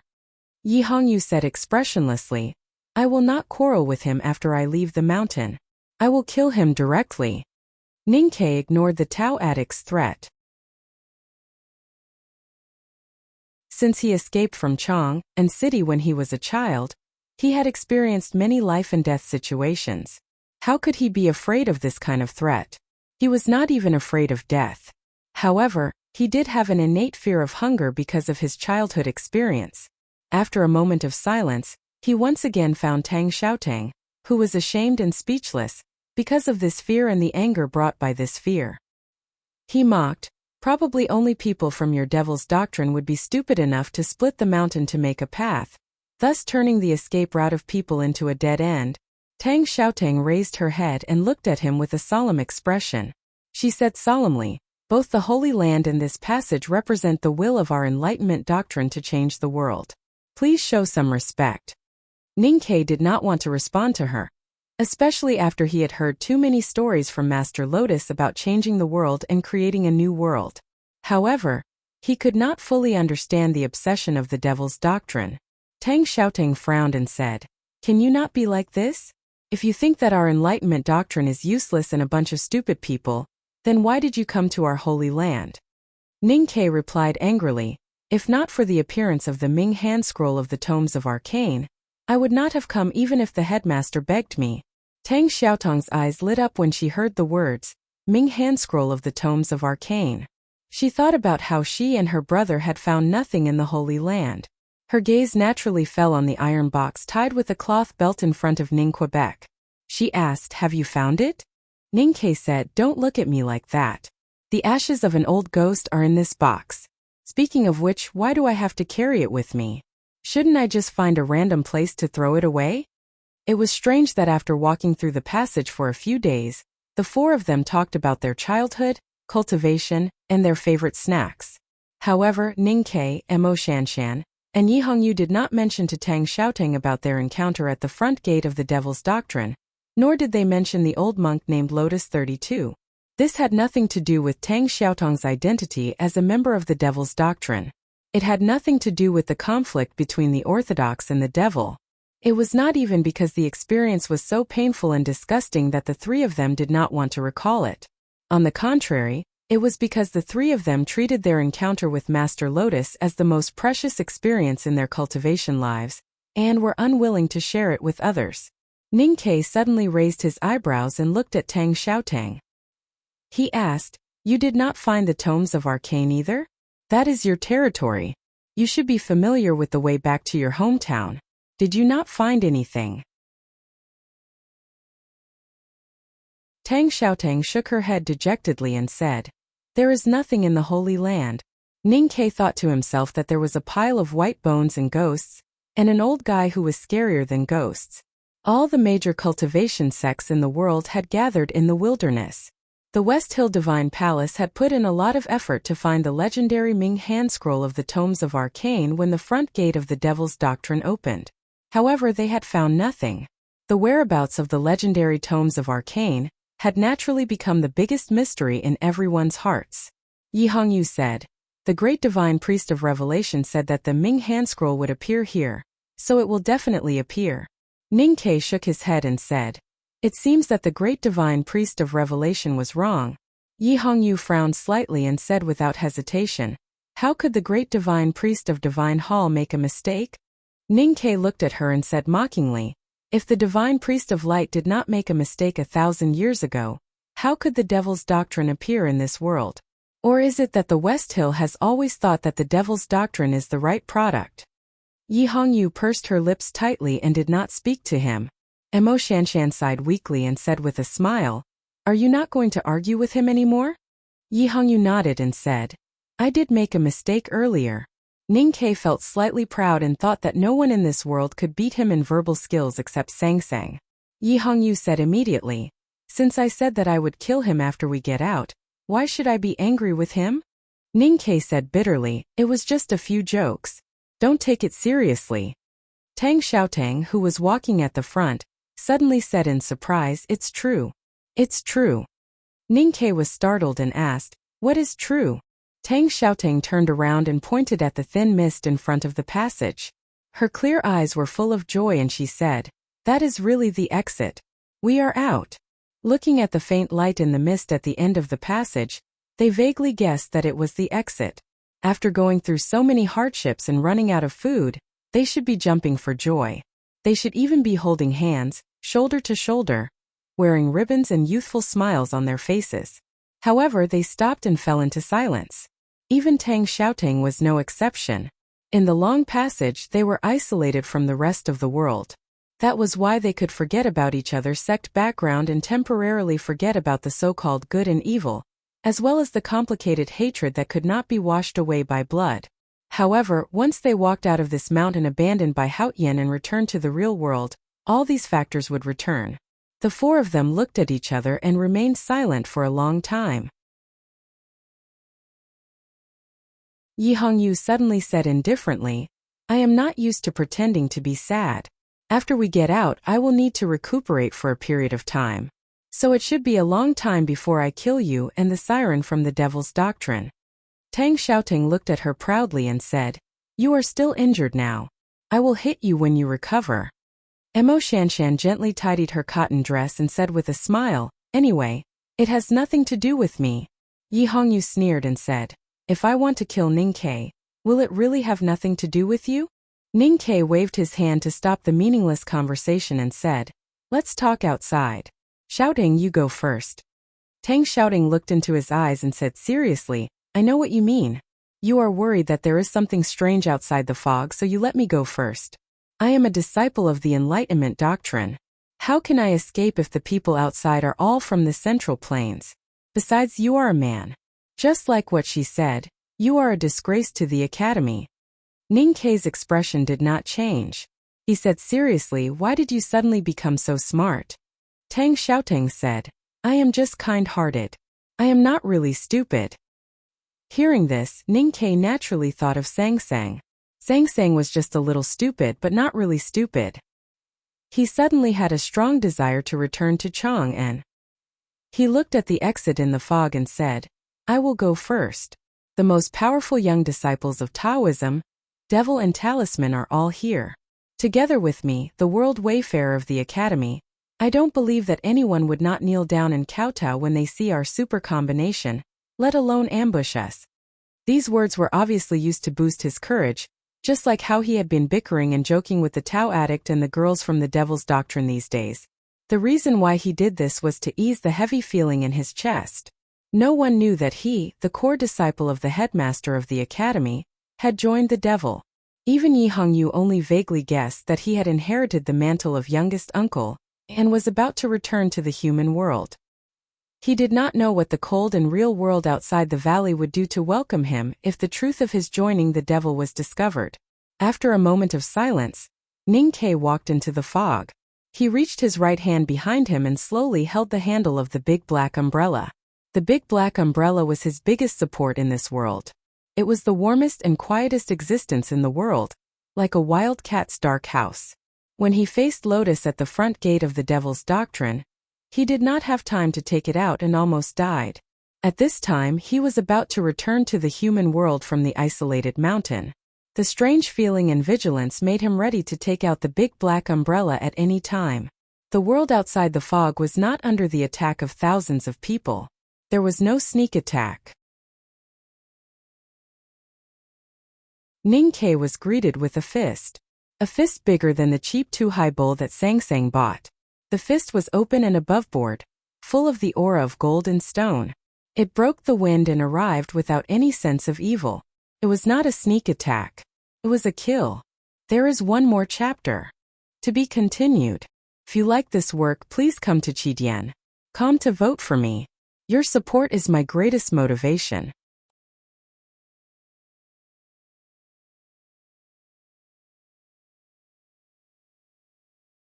Chapter 309.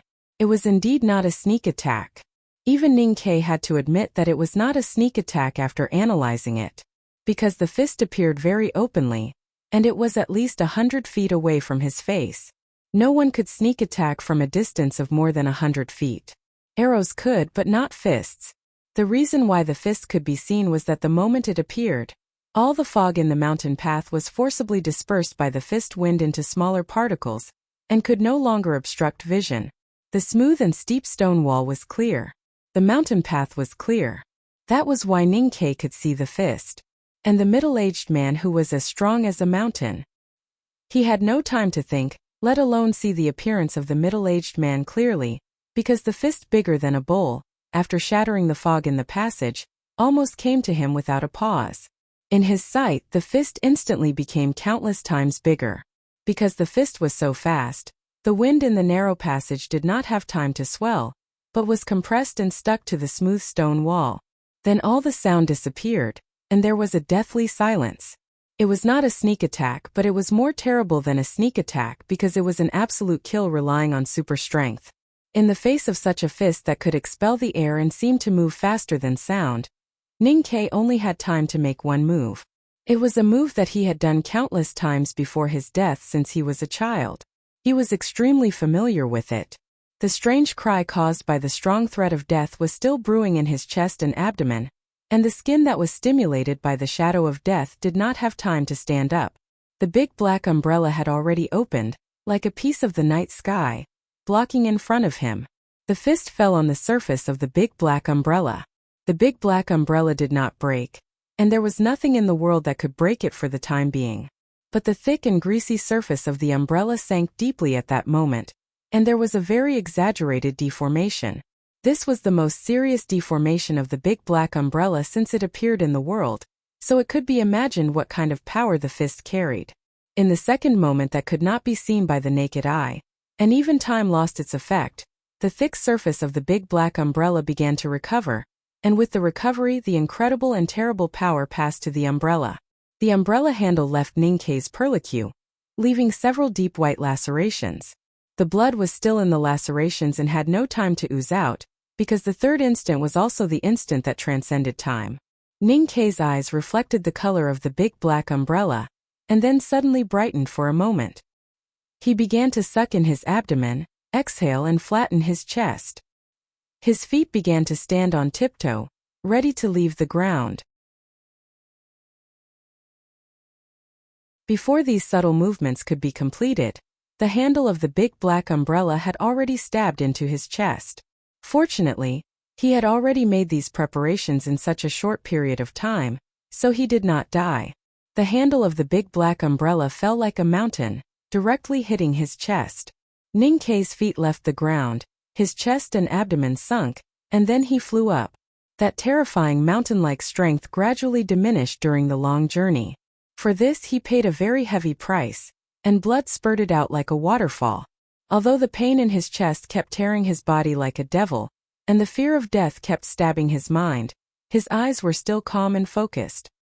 He kept trying to adjust his posture while flying backward, and at the same time, the primordial chi deep in his lower abdomen quickly spread to his limbs, trying to use the remains left by youngest uncle to repair his injuries. But the fist would not give him time. In fact, the fist did not stop at all. Even the big black umbrella could not block the fist, even for a short moment. Ninkei was hit and flew. The fist also flew up. It followed him coldly and powerfully like Yama. The passage leading from the Devil's Doctrine to the outside of the Tianqi Mountains was very secretive. In order to ensure that no one could see it from the outside or on the mountain, it was very narrow. Therefore, when the fist broke through the fog and hit Ninkei, it had to pass by the three girls who had just reacted. Of course, the first one to attack was Emo Shanshan. How could she watch Ninkei be beaten to death? She felt the horrible power in the fist, and the aura of the middle-aged man was as sharp as metal and stone, and even faintly stronger than that of her master. Under the pressure of many factors, the most excellent female talisman master in the world finally stimulated an unprecedented ability, and drew the most powerful half-divine talisman in the blink of an eye. The distant talisman intent condensed in the passage, and a strong airflow steamed here. However, the fist did not hesitate and directly blasted over. The airflow was completely broken, and the talisman intent was completely destroyed. The second one to attack was the Tao addict Yi Hongyu. In fact, she did not want to attack because she was the first one to recognize the identity of the middle-aged man. She knew that he was a visiting professor of the Divine Hall, and she knew how powerful he was. Moreover, she did not like Ninkei at all. If that shameless guy was directly smashed into meat paste by this fist, she would not shed a tear. However, she had to attack because she found that the fist was so perfect. Only an emotionless person could deliver such a perfect punch, and only an irreversible punch could be unstoppable. In an instant, she understood that even if the other party recognized her, there was no way he would allow such a perfect punch to be flawed in the slightest. This punch had been infused with the most absolute determination, and this was the attitude that the person who delivered the punch had towards the world. She stood on the path that the fist had to pass, so she could only display the most powerful invisible Taoist sword and cut it down. She did not have any hope for this sword, because she knew that even if she was still in the knowing destiny state, she was far from being a match for the middle-aged man. She even thought that even the great divine priest of judgment was not as powerful as the opponent. Sure enough, the most powerful invisible Taoist sword of the Tao addict was like a wooden sword of a child in front of this fist. It suddenly collapsed and shattered, and instantly became invisible, leaving no trace in the passage. The last one to attack was Tang Xiaotang. Because she thought that as a disciple of the Enlightenment doctrine, the exit might be full of the so-called righteous cultivators of the Central Plains, so she insisted on standing at the back. She did not know who the middle-aged man was, but she guessed who he was. So there was no fear in her clear eyes, but a trace of excitement. The excitement was not because she believed that she could defeat the opponent. In fact, she knew that it was impossible for her to defeat the opponent. So she did not fight head-on like she did with the Snowfield direwolves, nor did she slash Prince Longqing with the blood-red giant knife. Instead, she crossed her arms in front of her body, making the strongest defense she could make. Unsurprisingly, the cross-shaped arms hit back on her delicate chest heavily, and instantly dispersed. The fist style of this fist was always focused on Ningquebec. It only occasionally passed by the three girls, and did not release its real power. However, this kind of passing by was like a flood passing by a small mountain village, destroying everything. Ninkei closed the big black umbrella with a swoosh, letting it help him regain his balance like a black tail. Looking at the fist that was getting closer and closer, his eyes were calm and focused, and his left hand had already grasped the hilt of the knife behind him. The shadow of death was right in front of him because the fist was right in front of him. He was very afraid. The experience of struggling for survival in the past years told him that the more dangerous the situation was, the more calm he had to be. Many times it was this calmness that had successfully kept him away from death. He hoped that it could be the same today. It was as if Haoyan or Yama had heard his prayer, moved by his calmness in the face of death. The fragments of information that Master Lotus had imprinted in his spiritual world suddenly came to life. Ninkei could not understand those things, but he understood the fist. He even thought of many ways to deal with it without reason. Those ways were so wonderful and unimaginable, but those ways required a state that he could not reach now. Was this the absolute difference in the power of the state? Ninkei looked at the fist, and there was finally a trace of despair in his eyes. From the moment he broke through the fog to the moment he arrived in front of Ninkei, the middle-aged man who was as burly as a mountain had only punched once. After pondering for many days by the Hulun Sea, he threw away all the shackles of the world and decided to make a complete break with the past. This was a punch that gathered all the spirit of a powerhouse at the peak of martial arts in the world. Just one of these punches was enough to beat the 4 young experts like dogs. Such a punch could not be stopped at all. There were not many people in the world who were worthy of his punch twice, and no one could make this punch stop. The Tang Emperor could not, and neither could the West Hill Divine Palace Hierarch. However, when the fist was about to touch Ninkei, it stopped. Such a decisive and perfect punch, which Yi Hongyu thought was a one-way trip, stopped in front of Ninkei just like that. This change between extreme movement and extreme stillness showed the middle-aged man's incredible state of martial arts. Yes, no one in the world could make this punch stop, except for the middle-aged man himself. However, this punch came from Tuyang City thousands of miles away, across the plains and the lake with endless determination, and even with the determination to be the enemy of the world. Why did it stop at this moment? A scholar had appeared beside Ninkei out of nowhere. This scholar had straight eyebrows and wide eyes and looked amiable. He wore an old robe and a pair of broken straw shoes.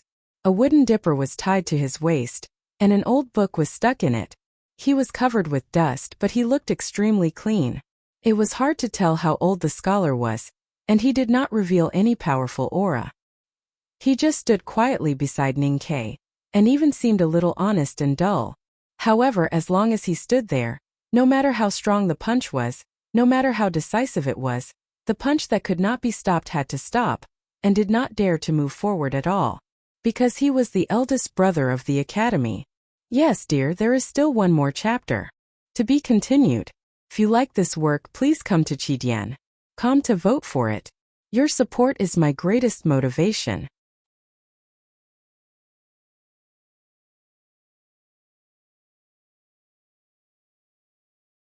Chapter 310. Although the back of the mountain of the academy was the only unknown place that was connected to the secular world, it had the reputation of being an unknown place after all. Naturally, it was a bit mysterious to outsiders. Especially after Yuan Shihao, the disciples of the back of the mountain of the academy rarely appeared in the world. Therefore, not many people really knew about that place and who lived there.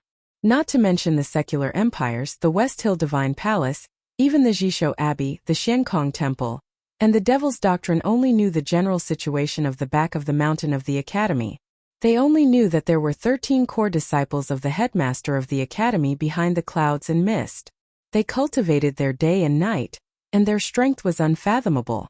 Among all the core disciples of the headmaster of the academy, the most famous ones were second brother Junemo and Chan Pippi. The so-called fame here was, of course, in the top circle of the cultivation world. Second brother was famous for his pride and confidence, while Chan Pippi was famous because he was recognized by Haoyan Taoism as a real cultivation genius not long after he was born and was recognized by the Jishou Abbey. The only thing the cultivation world knew about the eldest brother of the academy was that he was a scholar. He often held a scroll in his hand and tied a water ladle around his waist. He traveled with the headmaster of the academy all year round. Few people could see him with their own eyes, and no one had ever really fought with him. However, no one dared to look down on the eldest brother of the academy, because the eldest brother of the academy was the only one who was qualified to travel around the world with the headmaster of the academy. Junemo, who was perversely proud, would sigh every time he mentioned his senior brother, and then express his supreme respect with the most unquestionable expression. There were many strong, proud and confident people in this world, such as the middle-aged man. However, None of them dared to say that they were stronger, prouder, and more confident than the monster Junmo. Therefore, as long as they were not really crazy, they would not try to challenge the eldest brother of the academy. Therefore, when the ordinary scholar appeared beside Ninkei, the fist with decades of fierce and chilling aura, which could not be stopped even by 100,000 mountains, had to stop. The middle-aged man had never seen him before, but he saw the water ladle and the scroll at the waist of the scholar. Therefore, he knew that he was the eldest brother of the academy without any reason, because the eldest brother of the academy was the eldest brother of the academy. Whether he was holding a scroll, walking in the ruts of the wilderness, or half-squatting by the stream to fetch water with a ladle, as long as you saw him, you would know that he was the legendary eldest brother of the academy, because there was only one academy in the world, and the academy only had one eldest brother. He was different from the middle-aged man who had been struggling in the mortal world for many years. Even though he had meditated for many days by the Hulun Sea and tried to cut off the past from the past, he was still distracted by too many worldly thoughts and stopped his fist. He was different from the middle-aged man who had struggled in the mortal world for many years. Standing on the top of the snow-capped peak, Yisu had always wanted to challenge the eldest brother of the academy. He was the successor of the Jisho Abbey, and the most powerful world wayfarer in Haotian Taoism. 14 years ago, he had been arrogant and conceited since he was a teenager. He could understand the arrogance of Mr. Ku and the second brother of the academy Junmo. Therefore, he respected the scholar whom he had never met because of Junmo's attitude. But he would never miss the opportunity to challenge the scholar, because his arrogance and confidence in his youth had gradually disappeared and turned into silence and loneliness because of the scholar's calmness and joy on the other side of the black line. He knew very well that he, who walked the world in silence and loneliness with a wooden sword on his back, was far stronger than the arrogant and conceited him. However, he always wanted to find what he had lost, so he had to meet the person on the other side of the black line. This idea could even be called an emotion of desire. In these years, as his cultivation state became more and more profound, and as his understanding of the world became clearer, the desire became stronger and stronger in his heart.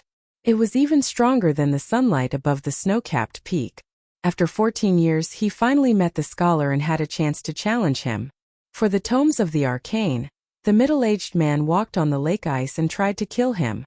If the scholar did not want to see the guy named Ninkei die like this, then he had to fight.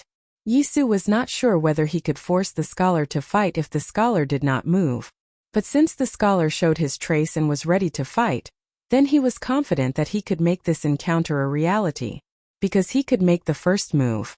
The thin wooden sword floated in the air above the snow-capped peak. The sun was so bright. The wooden sword had turned into a golden sword. The strong and pure aura of the Taoist sword had completely suppressed the small pool on the mountainside. The snow on the top of the snow-capped peak was all crushed by the sword aura into ice that was harder than iron. The ice reflected the sunlight into colorful colors, as if it had become a floor of agate jewelry. This was the most powerful Taoist sword that Yisu had ever displayed in his life. It contained the supreme attainments of Haotian Taoism. He had cultivated hard in the Jisho Abbey for more than 10 years, and traveled around the world for more than 10 years. He had realized the ultimate life-death sword style before he entered the Hermetic training. When the sword of Tao disregarded the vast distance and descended to the side of the pool, Yisu sighed in the depths of his heart. Even he himself was moved by this strike. He felt that it was perfect and pure to the extreme, without a speck of dust on it. At that time, the scholar by the pool raised his head and looked at the top of the snow-capped peak in surprise. His shabby cotton-padded jacket was covered with dust, leaving traces of thousands of miles of travel. But it gave people the feeling that it was extremely clean. No one knew how long had passed. Maybe it was a long time, or maybe it was just a blink of the scholar's eyes. The ice on the top of the snow-capped peak gradually melted and converged into a very thin stream. Yisu, who was standing by the snow cliff, slowly lowered his head to look at the water beside his feet. No one could tell what expression he had on his face. The pure and powerful life-death sword style, condensed with thousands of beams of sunlight, instantly crushed the snow into ice. But the ice melted at this time, which could only mean that the sword style that should have been condensed like a beam of light was actually slowly leaking. Unbeknownst to him, the thin wooden sword had returned to his hands. The scholar by the pool on the mountainside had disappeared without a trace. Yisu showed a very sarcastic smile on his face, and a very dim blood flowed from the corner of his mouth. The sarcastic smile was naturally to mock himself. He had known the other party for many years and had silently longed to meet him for many years. However, when they really met, the most powerful Taoist sword that he could display could not suppress the other party at all. It could not even make the other party stay for a longer time. The extremely powerful successor of the Jisho Abbey, who had seen through the hermetic training, could not make the scholar stay. The scholar appeared in the valley beside Ninkei and calmly asked the powerhouse at the peak of martial arts to stop punching. There was an academy in the south of Chang'an, and there was an eldest brother in the back of the mountain of the academy. In the words of the proud and conceited second brother, the reason why the eldest brother was naturally because he ranked first in the academy. Whether it was the state of cultivation, playing chess, playing the zither, painting, embroidery, or cooking, he ranked first. Today's update ends. Please vote for me. I will also rank first like the eldest brother. To be continued. If you like this work, please come to Chidian.com to vote for me. Your support is my biggest motivation.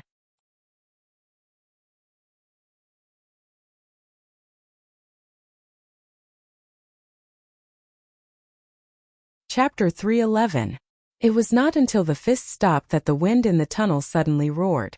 The natural energy was in a mess, and all the fog was blown away. The smooth and steep stone wall began to peel like a pastry that had been kept for a long time. The stone wall that had become brittle rustled and fell like a rain of paper-thin stone chips. The fist was extremely stable and did not tremble in the slightest. The hard knuckles were pale white, looking like a strong bamboo in the wind, or like the round handle of a steel knife. To be able to suddenly stop when the indomitable momentum had reached its peak, and to be able to be so stable, it proved that the middle-aged man who punched this fist was very powerful. But the more powerful the middle-aged man and his fist were, the more powerful the eldest brother of the academy was. The eldest brother looked at the fist calmly and did not say a word. The middle-aged man slowly bent his elbow and retracted his fist. The eldest brother's gentle eyes fell on the middle-aged man's face. The middle-aged man slightly lowered his head and silently took a step back. The eldest brother's eyes fell on the stone chips under the middle-aged man's feet. The middle-aged man slightly frowned and silently took another step back. The eldest brother calmly looked at his shoulder. The middle-aged man retreated again. The eldest brother continued to look at him. The middle-aged man retreated again and again until he was about to exit the passageway. At this moment, he suddenly stopped and slightly raised his thick silkworm-like eyebrows. He calmly looked back at the eldest brother's gentle eyes and opened his blood-red lips slightly. He said in a voice that was like metal and stone, "I'm sorry." As the two words burst out from his lips, the half-stretched fist in front of him slowly loosened. The 5 fingers slowly released like old bamboo blooming, and then suddenly shrank. An extremely powerful and overbearing aura was released from the middle-aged man, making his clothes flutter in the wind. An invisible force was released between the 5 fingers that were spread out and then closed again, aiming at Ninkei's chest and abdomen through the air. After all, he was a powerhouse at the peak state of martial arts. Although he was afraid of the eldest brother of the academy, it did not mean that he would become a coward in front of him and would not dare to attack at all. When the eldest brother appeared, he had been showing weakness and retreated again and again. But when he was about to exit the passageway and saw that he could not threaten Ninkei at all, when everyone had begun to relax, he made his move. With a tearing sound, the cloth in front of Ninkei's chest broke. The iron box tied to the cloth belt suddenly flew out and landed in the hands of the middle-aged man. By transforming the killing intent of his fist into the intent of binding his fingers, he displayed the deepest understanding of martial arts. His grasp of timing and his strong decisiveness allowed him to apply the art of war to the confrontation of force. He could be said to be like a god in the art of war. There were very few people in the world who could cultivate martial arts and the art of war to the pinnacle. Even in the great Tang Empire, Only the 4 great generals could do it. With the iron box in hand, the middle-aged man had nothing else to ask for. He looked at eldest brother silently and continued to slowly retreat out of the valley. His speed did not seem to increase, but he had retreated more than 10 feet in an instant. Looking at the figure of the middle-aged man retreating out of the valley, eldest brother was slightly taken aback. He was indeed surprised that the middle-aged man had clearly intended to retreat, but in the end, he still forced himself to attack. He sighed and said, "Why bother?" Eldest brother did not speak too slowly, but his tone was a little light. It seemed that there was a very strange pause before every word, so it seemed that he had said the word "why bother" for a long time. Even he did not expect the middle-aged man's action, so he did not have time to respond. Of course, Ninkei did not have any reaction. He did not come to his senses until the middle-aged man retreated far away with the iron box.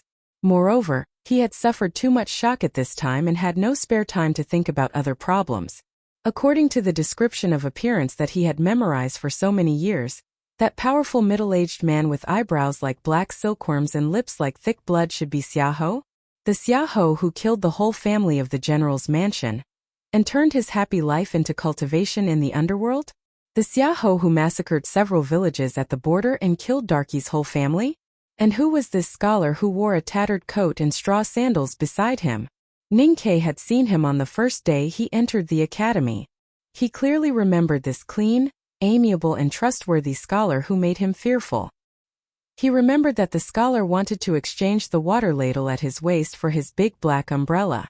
At this time he had already guessed that this scholar was probably his eldest brother. After eldest brother sighed, he looked at Ninkei and asked, "Is the box important? Do you want to snatch it back?" Ninkei did not understand why the middle-aged man, who might be Xiaohou, wanted to snatch the iron box. He also did not understand why the scholar, who might be his eldest brother, could still ask such a slow question at this time. The box contained the ashes of Master Lotus, which was not worth a single cent. Of course, there was no need to take the risk to snatch it back. However, the other party had already snatched it for such a long time. Wasn't it a little too slow to ask him now? Suddenly, he remembered that Chan Pippi had once told him that eldest brother was very serious when he did things. That was why he moved very slowly, very slowly. Today, he had seen that eldest brother was indeed a very slow person. Ninkei bowed respectfully and said with his head lowered, "The box is not important. There is no need to snatch it." Then he raised his head and looked at it seriously. It was a scholar who wore a cotton-padded coat and tattered shoes. An old book was stuck at his waist and a water ladle was tied to it. He did not give off any strong aura, nor was he tall or mighty. However, standing beside this scholar, Ninkei felt inexplicably safe. He felt calm and happy, as if he had returned home and knew that no one would dare to bully him. It was like standing under a lush green tree, unafraid of the outside world's wind and rain.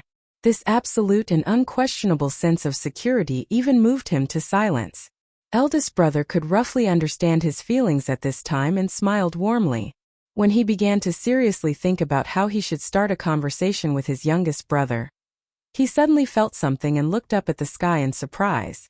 The fog in the mountain road had long been shattered by the fist, and the fog was still lingering in the air. Looking up at the sky, he could not see the snow-capped peak at all. He could only see that the fog had been torn open, and there was a figure in front of the crack.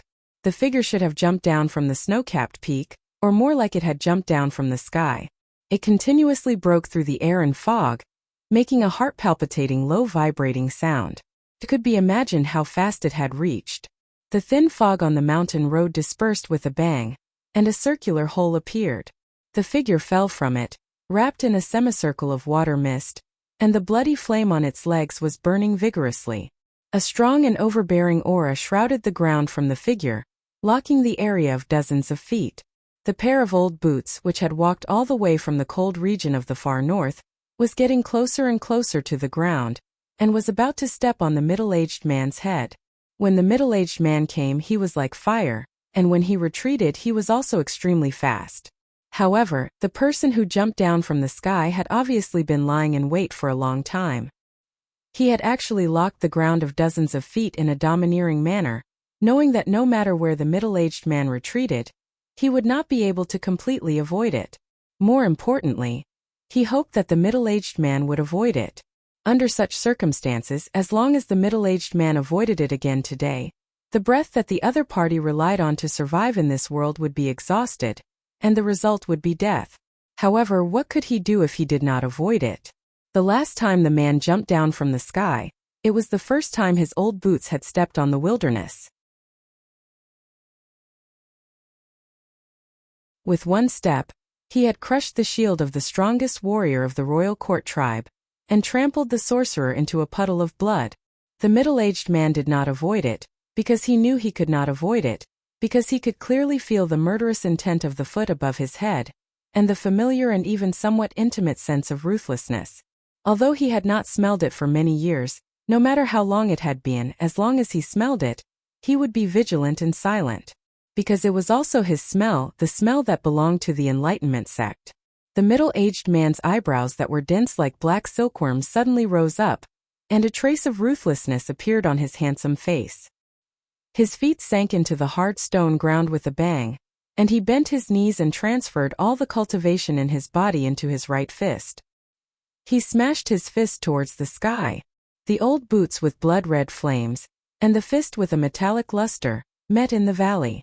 The powerful and domineering aura directly tore the primordial chi of the universe in the valley into countless tiny turbulence. The turbulence could not escape in all directions, but was pitifully wrapped in by these two completely opposite and even conflicting yet equally domineering and powerful auras, forming two semicircular air shields. The semicircular air shield around the old boots flashed with a blood-red light, and spat towards the sky with a hissing sound.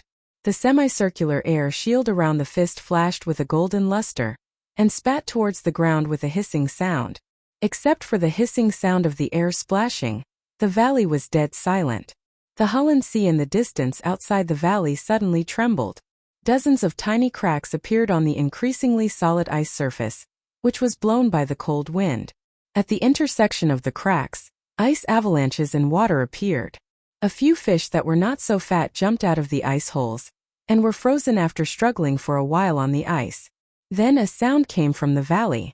The sound was extremely loud, and contained pure power, like a clap of thunder.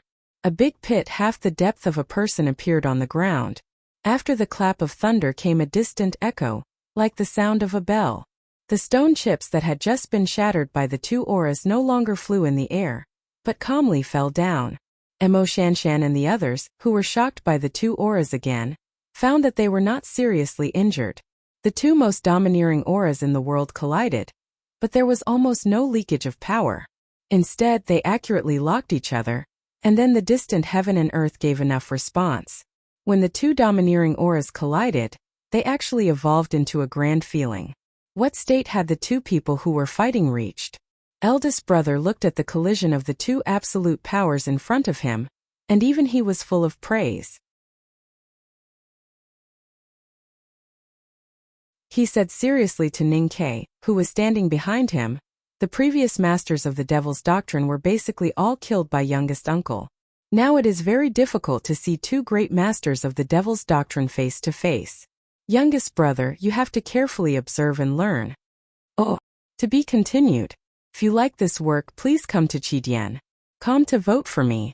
Your support is my greatest motivation.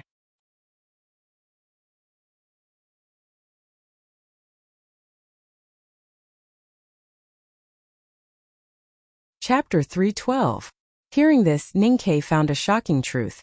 The man who jumped down from the sky was probably Tang, the world wayfarer of the Devil's Doctrine mentioned by Chan Pippi. But Xiaoho was a general of the Tang Empire and a visiting professor of the West Hill Divine Palace. Why did eldest brother say that he was also a powerhouse of the Devil's Doctrine?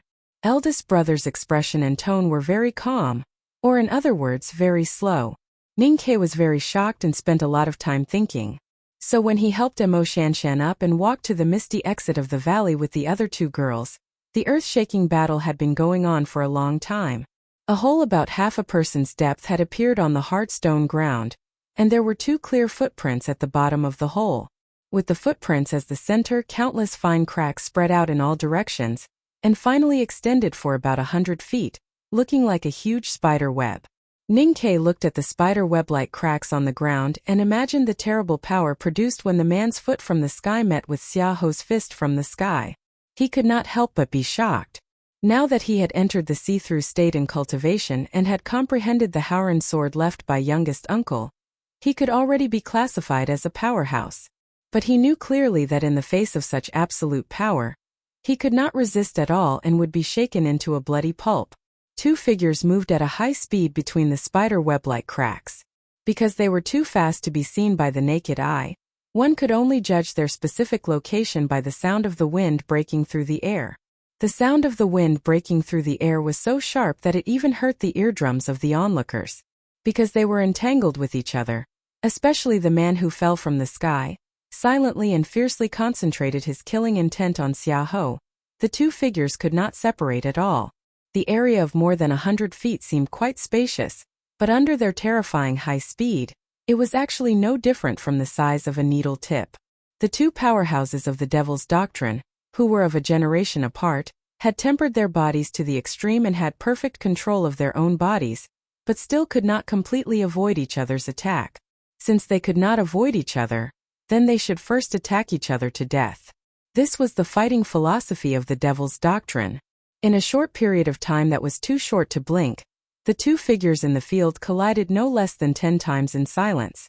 Powerful auras surged into the surroundings like a dense tide, and the thunderous sounds continuously became an ancient temple bell that seemed to never stop ringing. Tang's fists danced in the air, bringing out streaks of blood-colored flames, causing the air to tremble and burn. He hit Xiaoho's body heavily, bursting out a mark about 2 fingers deep. There was a hint of fire flowing in the mark, and there was a burning smell. In comparison, Xiaoho's fists were more silent and solid. His tough knuckles glowed with a very faint metallic luster. Every punch was like a blunt broadsword slashing forward, hitting Dun's body as if he was forging iron. Every punch hit Xiaoho's body, and the sound of thunder was continuous. Dozens of dense deep pits appeared on the stone walls of the mountain. The smoke and dust gradually disappeared, and the smooth inner walls of the deep pits were revealed, which looked extremely terrifying. As expected of people with the strongest physical strength in the world, these two men's fists did not actually touch the stone wall. Just the killing intent that leaked out was enough to pierce through the hard stone wall like it was dough. However, when such powerful fists truly smashed into each other's bodies, they did not seem to feel anything at all. What kind of fists were these? What kind of physical bodies? Every punch that fell on their bodies was like a heavy hammer falling on an ancient bell. The sound became more and more intense and shrill, and the situation became more and more dangerous. There was a strong wind at the side of the valley, and the gravel danced wildly. Ning-Ke and the other 3 stood behind eldest brother and did not rush directly. However, they could feel the terrifying power coming from there, and their faces could not help but become a little pale. This was because their eardrums were oppressed by the wind and sound of the fists, and more so because their minds were suppressed by the power of the two men. Yi Hongyu stared at the man who fell from the sky, and her pale cheeks revealed her true feelings. She gradually admitted that this unusually ordinary man in a leather coat was indeed qualified to be on the same level as her brother. Tang Xiaotang and her eyes fell on the same place, looking at her brother. Her pale cheeks were full of worry, and her clear and bright eyes constantly showed an expression of cheering for him. Mo Shanshan stood beside Ning Quebec. Her small round face was slightly pale, and her eyes seemed a little dim. She was originally a calligraphy addict who was respected and even feared by her fellow cultivators. However, this time she came to the wilderness and met so many grand cultivators. Only then did she know that the real powerful figures were hiding behind the world. She was deeply shocked, especially when she found out that the two men who were fighting at this time were so powerful that even her master, the master of calligrapher, would not be able to take advantage of them. Thinking of this, she could not help but feel a little sad. Ning-Ke was not as complicated as the 3 girls thought. He was just following eldest brother's request and watching this rare battle of the physical peak seriously. He did not forget to use his superhuman perception to feel the disturbance of the chi of heaven and earth caused by the two figures. However, as soon as he used his psyche power to feel the surrounding chi of heaven and earth, he knew that he had made a big mistake. At this time, the chi of heaven and earth inside and outside the valley had been torn into countless pieces by the wind of the two men's fists. The turbulence formed by those pieces flowed irregularly and was extremely complicated. With his current state, it was pure wishful thinking for him to feel the changes in it. His sense of perception was instantly violently shaken, and his face turned pale. He should have been injured. The two men were too powerful. According to the probability or the general law given by Haotian, figures with such powerful physical bodies should be unparalleled in the world. However, today there were two of them at the same time. Looking at the sky full of gravel, looking at the more and more invisible stone pits that appeared like a miracle, and looking at the two godlike murderous figures, Ning Ke was stunned. After a while, he came to his senses and asked in a slightly hoarse voice, "Are we just going to watch them fight like this? Or should we leave first? I always feel that it is very dangerous to stay with these monsters. Even a stone that they unconsciously kick away is more terrible than a crossbow arrow." Eldest brother looked at him and said confusedly, "Then what should we do?" Ning Ke looked at the scene and said with a smile, "Or you can poke them to death with one finger? How can it be possible with one finger? I'm not a monster like them. I'm very happy that they didn't attack me for the headmaster and the academy's sake. But I can't do anything if they want to fight among themselves. I can't always stop them. As for taking the initiative to attack them, I feel that it is somewhat inconvenient and unkind." Eldest brother was a very kind person, so he would not attack at this time. He explained patiently, slowly and gently, "And I'm really not good at fighting." As a member of the back of the mountain of the academy, Ning Ke certainly knew that the senior brothers and sisters living in the mountain were all strange guys. Only he was slightly normal. However, he still did not expect that eldest brother would give such an answer. "No one would dare to attack you if you just stood here.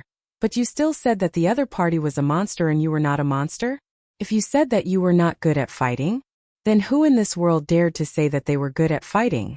Finding that eldest brother was also a little unreliable, Ning Ke still felt the stable, warm and intimate feeling in his heart, but the respect in his heart instantly fell to the ground. He ignored eldest brother and quietly moved to Tang Xiaotong's side, asking, "Your brother?" Tang Xiaotong nodded. Ning Ke thought that it was true. The only person who could fight with Xiahou, a powerhouse at the peak state of martial arts, was the world wayfarer of the Devil's Doctrine. He then asked, "Why do people in your family like to jump down from the sky?"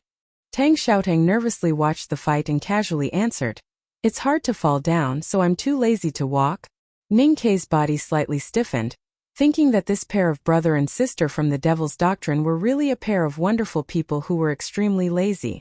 At this moment, the two roaring figures in the field finally stopped. In the battle, Tang's leather coat had already been fluttered like butterflies under Xiahou's iron fists, and then fell to the ground like lead weights. His upper body was naked, and his muscles were as hard as rocks. The skin surface of his face and body was condensed with a very thin layer of iron, especially in his eyes, which faintly revealed an ominous feeling of rust. Xiahou's silkworm-like eyebrows were completely burnt and had lost all vitality. He looked like a lifeless black insect. His eyes were filled with a strong sense of dryness, as if there was an autumn hidden in them. Tang looked at him indifferently and said, "You want to take the tomes of arcane, so I will take your life." Xiahou slowly tore off the tattered clothes on his body, revealing the armor underneath. He looked at Tang indifferently and said, "There are many people in this world who want to kill me, but at least no one has succeeded so far." Today, the battle between the two generations of powerhouses in the Devil's Doctrine began with Tang's supreme killing intent. He silently followed behind Ning Ke and the others, waiting for Xiahou to appear and snatch the tomes of arcane.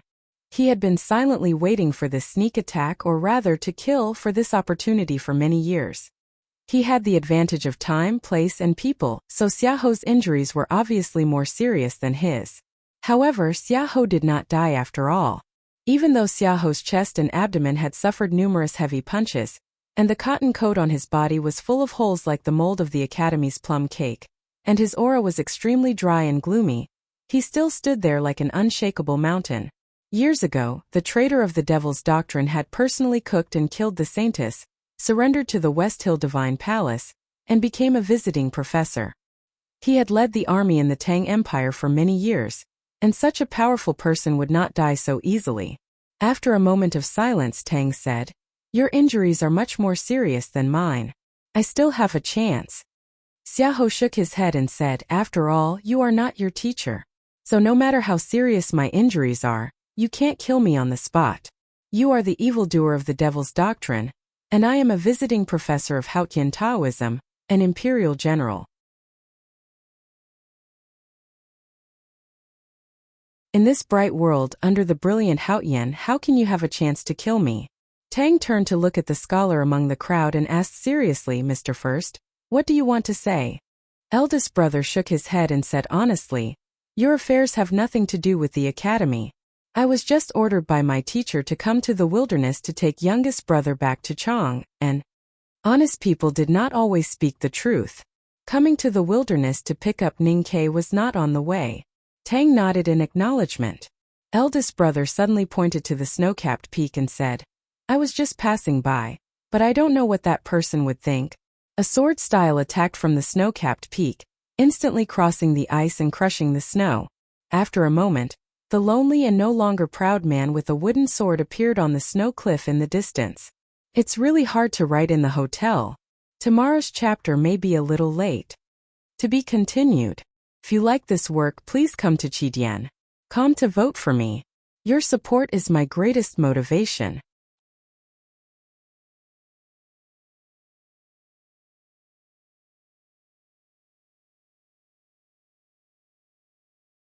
Chapter 313. At the foot of Tianqi Mountain, two generations of powerhouses of the Devil's Doctrine confronted each other. On the distant snow cliff, the world wayfarer of Haotian Taoism was gliding over with a sword on his back. Compared to these truly great figures, Ning Ke was naturally an insignificant character.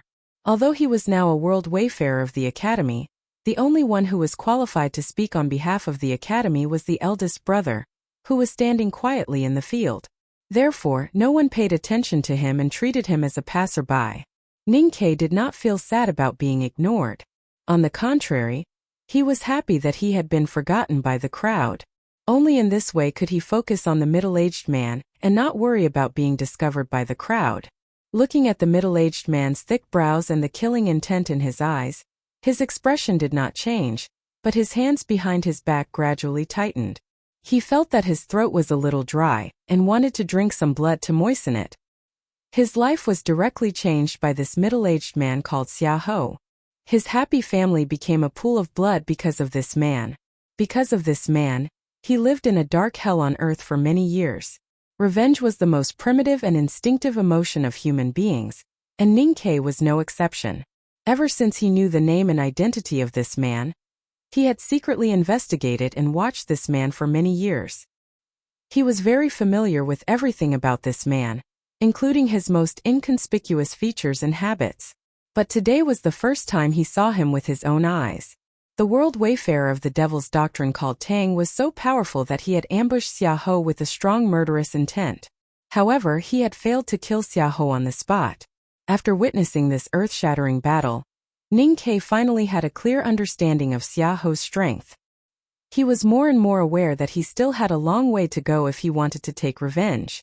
However, he didn't feel any fear or depression in his heart. Instead, he became more confident and calm, firmly believing that he would be able to kill Xiahou with his own hands one day.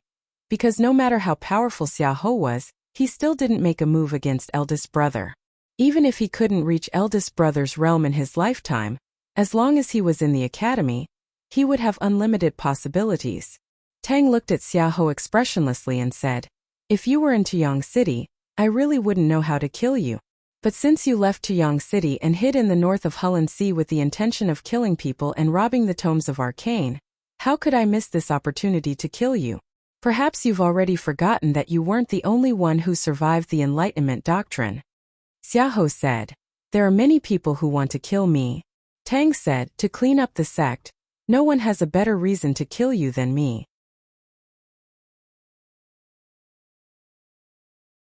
Xiahou said, "But you failed to kill me." Tang said, "The cultivation of the Enlightenment doctrine is about advancing forward courageously across the world. The Desolate Man tribe is never afraid of any strong enemy. You did not dare to throw that punch earlier, which means that you are already old. Old means useless." He looked at Xiahou and continued to say indifferently, "Even if I can't kill you on the spot today, at least I know something. The most powerful man in the Enlightenment doctrine in the past has now become a cowardly piece of trash, an old useless bastard who only dares to hide in his armor. How many days can a person like him survive under my fist?" After a moment of silence, Xiahou looked at Tang and said sarcastically, "Have you just finished adjusting your qi circulation?" Dun said, "You're almost there. Yisu still needs some time to get here." "Very well." Xiahou stretched out his hand and tore off his ragged coat, which was riddled with countless holes, revealing a bright gray armor underneath. The armor was engraved with dense black magic symbols, which were flowing with a solemn and powerful aura.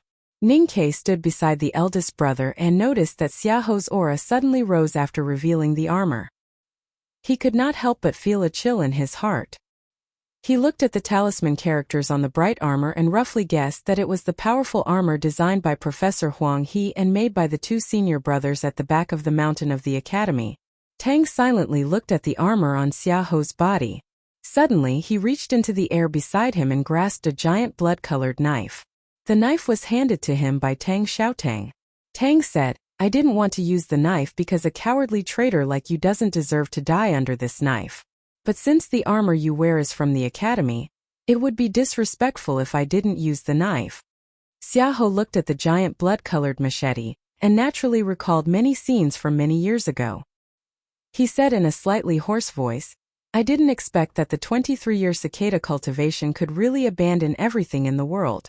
He even left this knife to you." Tang had already finished regulating his qi circulation, and did not say another word to him. The burning red flame between his calves suddenly burst out, and his hill-like body blasted towards Xiahou at a terrifying speed. The two powerhouses of the Devil's Doctrine were very familiar with each other's cultivation methods and fighting skills. Because of this, they could not use any means to lure the enemy or dodge. They could only collide with each other like the first tens of thousands of punches that sounded like a bell. This time the battle was not as terrible as before. The two figures collided and then separated, but it was more dangerous than before. When the wind and sand fell, Tang's left shoulder seemed to have collapsed and blood flowed. On the other hand, Xiahou's armor had an additional deep cut. The complicated runes were stagnant and no longer as bright as before. Instead, it had become extremely dim, as if it had been placed in the storeroom for hundreds of years and was about to scatter. Xiahou slowly narrowed his eyes and touched the cold iron box on his waist with his right hand. Wherever his fingers touched, the rust would fall off. As one of the few powerhouses of the Devil's Doctrine left in the world, Tang clearly knew how powerful this traitor was. In the entire front gate, except for his teacher who had disappeared for many years, no one dared to say that they could defeat him. Without the armor, perhaps the Enlightenment Doctrine powerhouse who had once dominated the wilderness would really come back.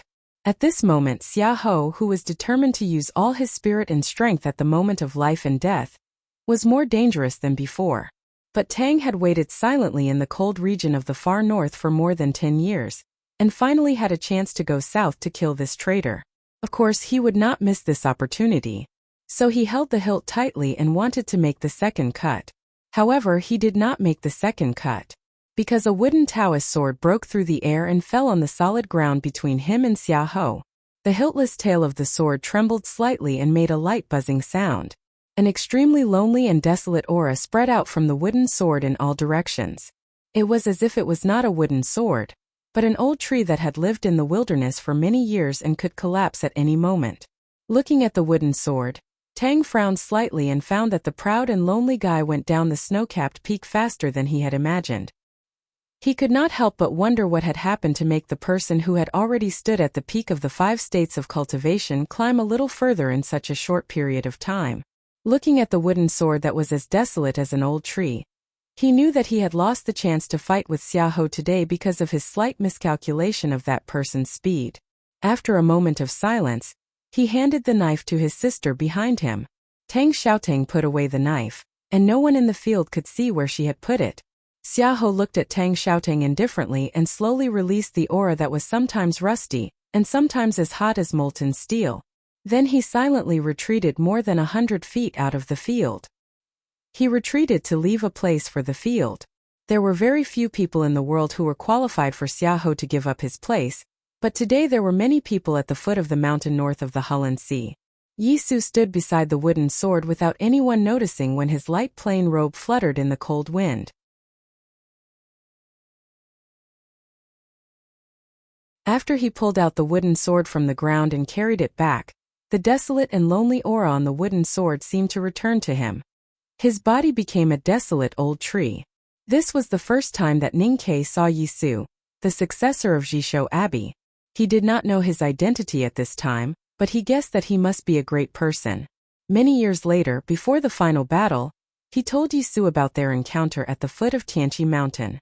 Many years later, Yi Su had no impression of Ning Ke at that time, but Ning Ke had a deep impression of him. I have never seen a person who can be so lonely. It seems that his feet are not standing on the ground of the human world, but another world. And he is clearly alive, but I feel that he has been dead for many years. This is not accurate. I should say that you seem to be alive and dead in my eyes at that time. I feel sorry for you. Yi Su did not know that a guy whom he regarded as a passerby was pitying him at this time. In his eyes, there was only the scholar in the old coat and worn-out shoes who did not seem to have a sense of existence. After a moment of silence and no one knew what he was thinking, he calmly greeted the other. "Greetings, Mr. First." Eldest brother replied, "Hello?" Yi Su turned his head and looked at the iron box that Xiaoho had unknowingly held in his hand. Tang's eyes also fell on the iron box. Everyone in the field looked at the iron box, except for Yi Hongyu, who looked at Yi Su with a complicated expression. Even the eldest senior brother was looking at the iron box. However, his calm and gentle gaze did not have any determination to seize it. There was only a strange curiosity. Yi Su suddenly said, "Elder Xia has taken back the tomes of arcane for Haotian Taoism. Congratulations." Tang said, "People in Haotian Taoism are still as shameless as years ago." Xiaoho said indifferently, "This has nothing to do with Haotian Taoism." Hearing this answer, Yi Su was silent. The emperor and ministers of the Tang Empire were suspicious. Xiaoho had entered the wilderness to steal the tomes of arcane, and tried to kill the guy sent by the academy. He would not be able to explain to Chang and afterward. At this time, he was surrounded by people at the Hullin Sea. If he still wanted to keep his reputation and power, he could only rely on his status as a visiting professor of the Divine Hall. Yi Su congratulated him and gave him a chance to get out of trouble. He only needed to exchange the tomes of arcane for it, but Xiaoho did not accept it. Yi Su understood why he did not want to accept it. The dignified general of the Tang Empire could do such a thing. He must have made up his mind and wanted to completely cut off the past years. Moreover, the situation at the Hullin Sea was very complicated, so he still had a chance. The most important thing was that Mr. First of the Academy had not said anything. The Ming hand scroll of the tomes of arcane would appear in the wilderness. This was an edict issued by the great divine priest of revelation after he returned from the South Sea. No one in the world would doubt this, especially Yi Su, who knew that this must be the conclusion of the Abidine. Because of this, many countries in the world sent people into the wilderness to try to enter the front gate of the devil's doctrine. In the end, Ning Ke and the others succeeded. However, those who were really qualified to steal the tomes of arcane had been secretly waiting. The tomes of arcane were cicadas. Ning Ke and the other young generation were mantises. Xiaoho was the oriole. Tang and Yi Su were the hunters. Eldest brother was nothing. In his words, he was just a passerby.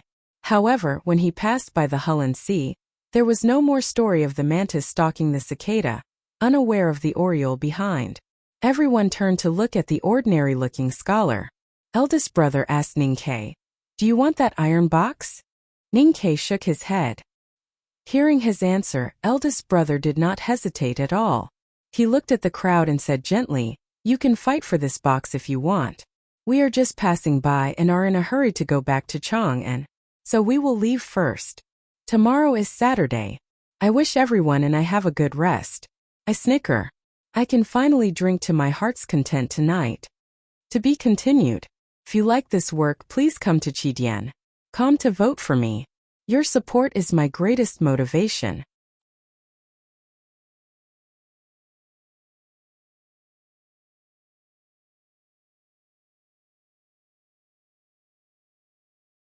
Chapter 3:14. This sentence represented the attitude of the Academy, indicating that they had no intention of participating in the fight for the Ming hand scroll of the Tomes of Arcane. Then why did the Academy change the location of the practice meeting to the frontier fortress of the north of Yan Kingdom? Why did the back of the mountain of the Academy send Ning Ke all the way to the north? Yi Su frowned slightly. Obviously, he did not understand the meaning of the Academy defining themselves as passers-by. He looked at eldest brother thoughtfully. Xiahou obviously did not expect the situation to develop in this way. His thick eyebrows suddenly raised. If the Academy left, how could he, who was between the Taoism and the Devil's sect, live? Tang looked at Xiahou and said in a low voice, I have said that you are old. Only an old and dying man will pin the opportunity to change his fate on illusory legends or things like the Tomes of Arcane. If a volume of the Tomes of Arcane can really change everything, how could the Enlightenment doctrine be destroyed? How could the Abbey Dean always be floating on the South Sea? Hearing Tang mention that his master was floating on the remote South Sea, Yi Su frowned even more. Xiahou looked at Tang indifferently and said, If you are not interested in the Tomes of Arcane, why are you here? Tang said, My purpose here is to kill you. Yi Su did not care about the confrontation between the two powerhouses of the Devil's doctrine. Although Xiahou was a visiting professor of the West Hill Divine Palace, the trip to the wilderness to obtain the Tomes of Arcane had obviously shown that the general had a disloyalty to the Divine Hall, just like his disloyalty to the Tang Empire. He just quietly looked at eldest brother of the Academy.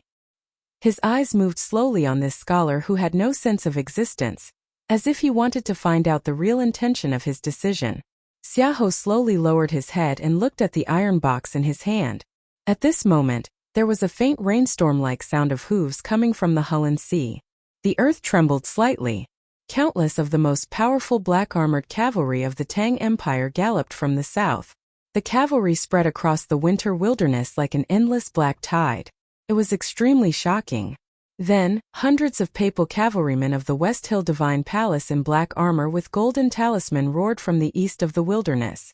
In a very short time they arrived at the Hulun Sea.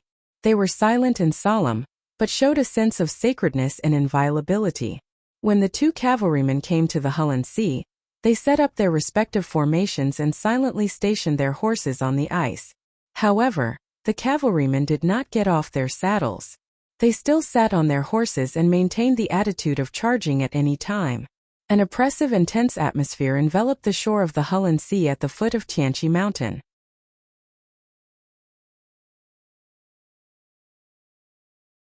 In the eyes of the world, the Tang Empire's black-armored cavalry and the West Hill Divine Palace's papal cavalrymen were undoubtedly the two most powerful and terrifying cavalrymen. However, due to historical, political, and religious factors, these two cavalrymen had never confronted each other on the battlefield, at least not in history. Today, these two cavalries suddenly left the Central Plains and went deep into the cold lake of the wilderness, shouldering the task of providing support. They were an important part of the fight for the Ming hand scroll of the Tomes of Arcane. Could it be that they were finally going to have a big battle today? The heavy armored cavalry with amazing speed and terrifying charging force had always been a nightmare for all kinds of cultivators on the battlefield. That was because the carefully cast thick armor could allow the warhorses and cavalrymen to completely ignore the attacks of flying swords and the like. At this time, these people standing at the foot of the mountain north of the Hulun Sea were the strongest in the world. Of course, they were not ordinary cultivators who would easily die on the battlefield. Even in the face of the black-armored cavalry, they still maintained their calmness and confidence. However, even if they were grand cultivators at the peak of the knowing destiny state, they were not willing to continuously collide with the heavy armored cavalry in the wilderness. This was because, whether it was the historical records of the West Hill scriptures or the records of the opening battles of the Tang Empire, There were stories of cavalry generals who went crazy and used hundreds of precious heavy armored cavalrymen to kill powerhouses at the Knowing Destiny state. The fight for the Ming hand scroll of the Tomes of Arcane finally came from the dark corner to the light of the world, with the cavalry gathering like dark clouds and black tides. Could no longer be hidden. Looking at the black armored cavalry of the Tang Empire by the Hulun Sea, the gentle smile on the face of the eldest brother of the academy finally disappeared. He looked at Xiahou and asked softly, "General, do you want to rebel?" Yisu lowered his head and said softly, "Elder Xia wants to betray Haotian Taoism and return to the embrace of the devil's doctrine?" The voices of these two people were very calm and soft. However, they represented the Tang Empire and Haotian Taoism, the two most powerful forces in the world. No matter how powerful Xiahou was and how loyal the northeast border military of the Tang Empire was, if he was abandoned by both parties at the same time, he would only die. Xiahou said after a moment of silence, "I am indeed old. The Tomes of Arcane are useless to you, so you don't have to care. But it is useful to me. At least I hope it can be useful to me, so I care very much."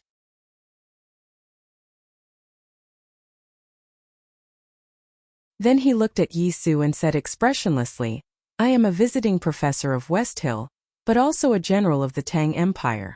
I am a man of the secular world, so I have to borrow the power of the secular world. Today, neither you nor the Tang Empire have the confidence to keep me here. Mr. First will not intervene, so this Tomes of Arcane must be taken away by me." Eldest brother seemed to have thought of something and sighed. "Why won't I intervene?" Xiahou said indifferently, "Because I will present the Ming hand scroll of the Tomes of Arcane to the Emperor of the Tang Empire. Today, in front of everyone, I ask Mr. First to be my witness. According to the rules set by the headmaster of the academy, this is a political matter, and no one from the academy can interfere." As a general of the Tang Empire, he left his station without an imperial edict. Now, he even ordered more than 1,000 black armored cavalry to enter the wilderness. No matter how one looked at it, it was close to rebellion.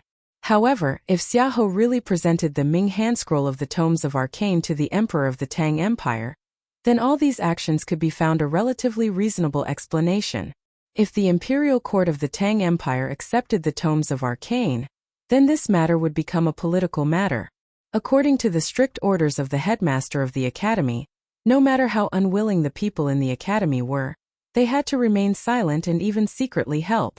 Today by the Hulun Sea, if eldest brother did not intervene, Yisu and Tang, as world wayfarers of the Taoism and Diabolism sects, would not act together. Then Xiahou, who was protected by thousands of cavalry, would undoubtedly have the best opportunity. Eldest brother sighed and said, "After doing so many things, you just want to take a look at the Tomes of Arcane?"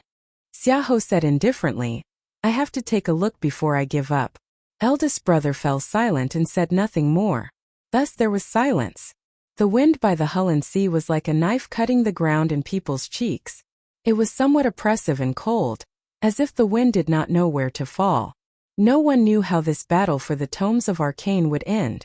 At this moment a voice rang out. "If the general wants to see the Tomes of Arcane, then why did you snatch my box?" Ning Ke opened his eyes and looked at Xiahou curiously and confusedly. His eyes were bright and clear, and his expression was innocent, but in fact there was great malice hidden in them. He wanted to see Xiahou's disappointed look and vomit blood. Except for Mo Shanshan and Yi Hongyu, who understood what he meant, the rest felt that his question was a little meaningless. The Ming hand scroll of the Tomes of Arcane was naturally in the iron box. Otherwise, why would Xiahou be willing to withstand the two great mountains of the West Hill Divine Palace and the Academy for that box? Yisu glanced at Xiahou coldly.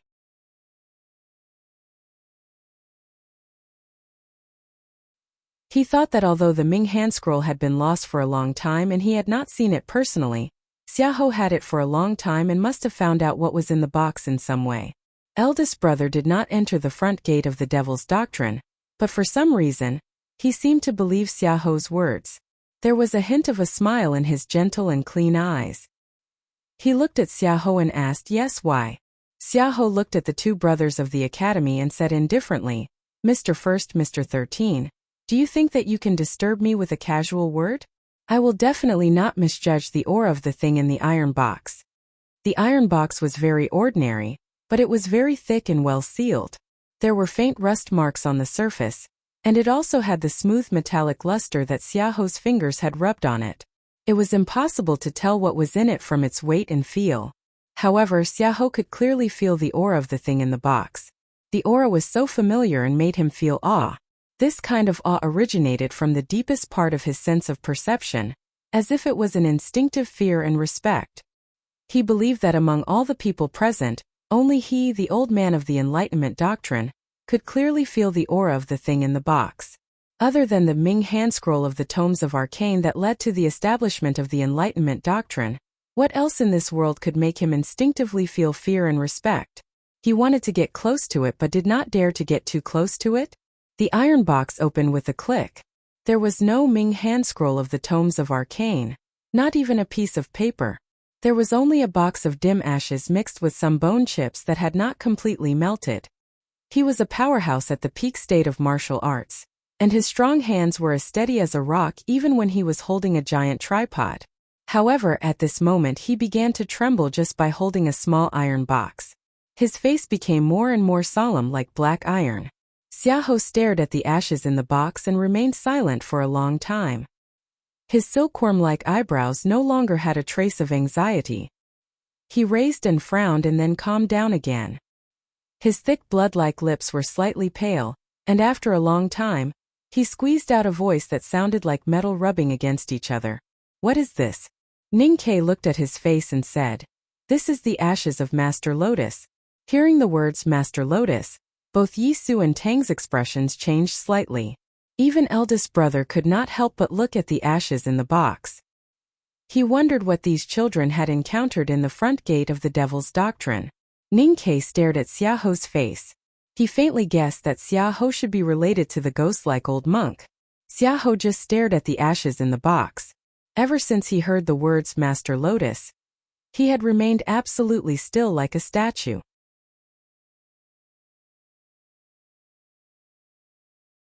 There was no depressed expression on his face. Instead, it was extremely strange, as if he was crying yet not crying. After a long time, the strange expression on Xiaoho's face gradually disappeared. A deep and bitter smile appeared on his face. He looked at the ashes in the box and sighed softly. His knuckles that were holding the iron box suddenly turned pale, as if he was exerting force. However, after a while, he gave up this action and said indifferently, "Since it is the ashes of a senior sublime being, then I will bury it for him." The situation had developed to this point and taken a turn. No one would have thought that the iron box that Ning Ke and the others took out from the front gate of the Devil's Doctrine, which Xiaoho believed to contain the tomes of arcane, actually contained a handful of ashes. There was a dead silence in the field. Eldest brother looked at Xiaoho and sighed. Why? Previously, when Xiaoho clearly had the intention to retreat, but still forced himself to fight, eldest brother had sighed and said why. Now he repeated it again, and it was still slow and long, full of regret. Xiaoho silently looked at the ashes in the box and murmured, "Yes, why?" Whether it was the 7 tomes of arcane or the 32-petal lotus, whether it was Xiaoho who did not want to continue to struggle between light and darkness with various identities, or whether it was his teacher Lotus who calmly and joyfully walked between light and darkness in search of liberation, they could only turn into a handful of emotionless ashes in the end. However, before turning into ashes, people always had to fight and fight for these things and certain ideas. If one were to ask why it was so, one could only sigh and say, "Why is life so bitter? I have been coughing for 2 days for no reason. My chest hurts like hell, but it's okay. Tomorrow I will fly to Shanghai for the annual meeting. I will strive to constantly update. Watch my performance. I will work harder when I go home." To be continued. If you like this work, please come to Chidian.com to vote for me. Your support is my biggest motivation.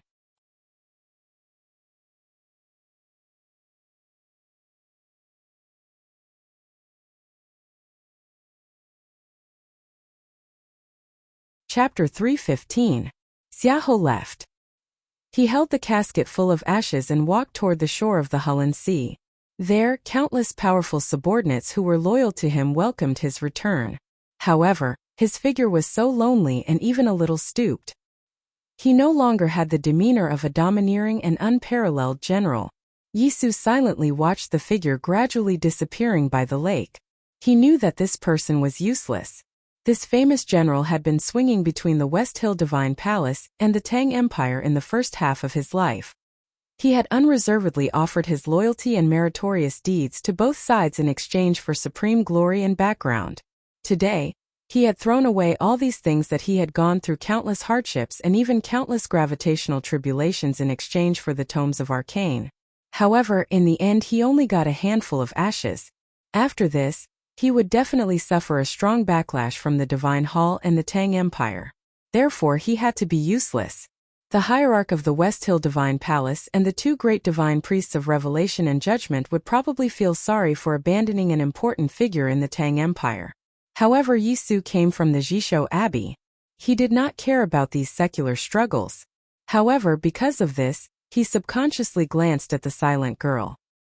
He saw that the girl's red dress was messy and ragged. He did not look worried because of her injuries. Instead, he frowned because of her youthful and graceful body. Because of his frown, Yi Hongyu's beautiful cheeks became paler. She had been staring at Yisu since he came from the top of the snow-capped peak. Neither Xiaoho's iron box nor eldest brother of the academy could make her look away. However, Yisu did not look at her. Until this moment he finally looked at her. However, his eyes were filled with disgust. This fact made her feel extremely painful. Ningke noticed that her expression was a little strange. He followed her gaze and saw the man with a sword floating like a ghost. He thought that he had guessed the truth. He lowered his voice and asked, "Old lover." Yi Hongyu slowly turned her head and glanced at him emotionlessly. She said, "I will kill you." Ningke quietly took half a step behind eldest brother and said proudly, "No one can kill me now." Tang Xiaoting interrupted, "Don't talk nonsense. That is her brother." Ningke realized that he had misunderstood and smiled apologetically at Yi Hongyu. Tang, the world wayfarer of the Devil's Doctrine, was Tang Xiaotong's elder brother, and the guy with the wooden sword was Yi Hongyu's elder brother. Ningke thought that old Master Haotian was indeed unfair to both the brother and sister, who were cultivation geniuses.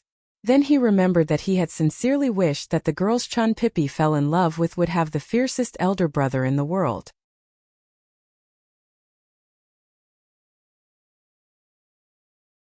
Now it seemed that if Chun Pippi and Yi Hongyu did not have any ill-fated relationship in their childhood, would they develop a story with this girl from the Devil's Doctrine named Tang Xiaotang? As he was thinking about these meaningless things, he heard eldest brother say, "Youngest brother, let's go." Ningke liked to be called youngest brother very much. Of course he was not called by Chun Pippi or seventh sister, but by eldest brother or second brother, because this title gave him a sense of security that he liked the most. He was the youngest brother of the academy, so if something happened, such as when he was about to be smashed into a pulp by Xiaoho's big fist, eldest brother or second brother would definitely help him. This was undoubtedly the best thing in the world, so he answered very straightforwardly, "Got it, eldest brother." Yisu suddenly looked at them and said, "It seems that Mr. First doesn't want to see us?" Eldest brother looked at him quietly for a long time and said very slowly and seriously, "As a disciple of the academy, of course I hate you Taoist priests. Although I don't worship youngest uncle as much as Jun Mo, I also hate you."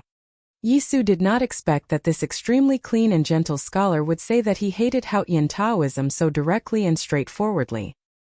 He could not help but keep silent for a long time, and then slightly bowed and said, "Thank you, Mr. First, for taking care of youngest brother these years." Eldest brother shook his head and did not accept his thanks. He pointed to Ningke beside him and said, "This is my youngest brother. As for Pippi, you don't have to be so polite, because he is my younger brother, not yours." Tang suddenly bowed to him very seriously and said, "From now on, I will count on Mr. First." Yisu slightly frowned and did not understand what he meant. Did the remnants of the Devil's Doctrine still not give up and still want to have a relationship with the Chong, an academy? Tang Xiaoting looked at Ningke and childishly said, "Ningke, I will come to play with you in the future." The white furry wolf arched its head out of the arms of the girl from the Devil's Doctrine, stared at Ningke and let out a low growl, which probably meant that if Ningke dared to invite her, she would definitely bite him into a bone stick. Eldest brother looked at Ninkei in a daze. Ninkei innocently spread out his hands, indicating that there was nothing between him and the girl from the devil's doctrine. Eldest brother did not say anything more. He tightened the ladle around his waist and walked out of the field. Ninkei tightened the luggage behind him and followed him out of the field. However, after a few steps, he jumped back to Emo Shanshan and said with a smile, "Let's go together. Okay?" Emo Shanshan's slightly round face was slightly red and she nodded without a trace. The figures of the three disappeared under the winter sun of the wilderness. It was quiet by the Hulun Sea.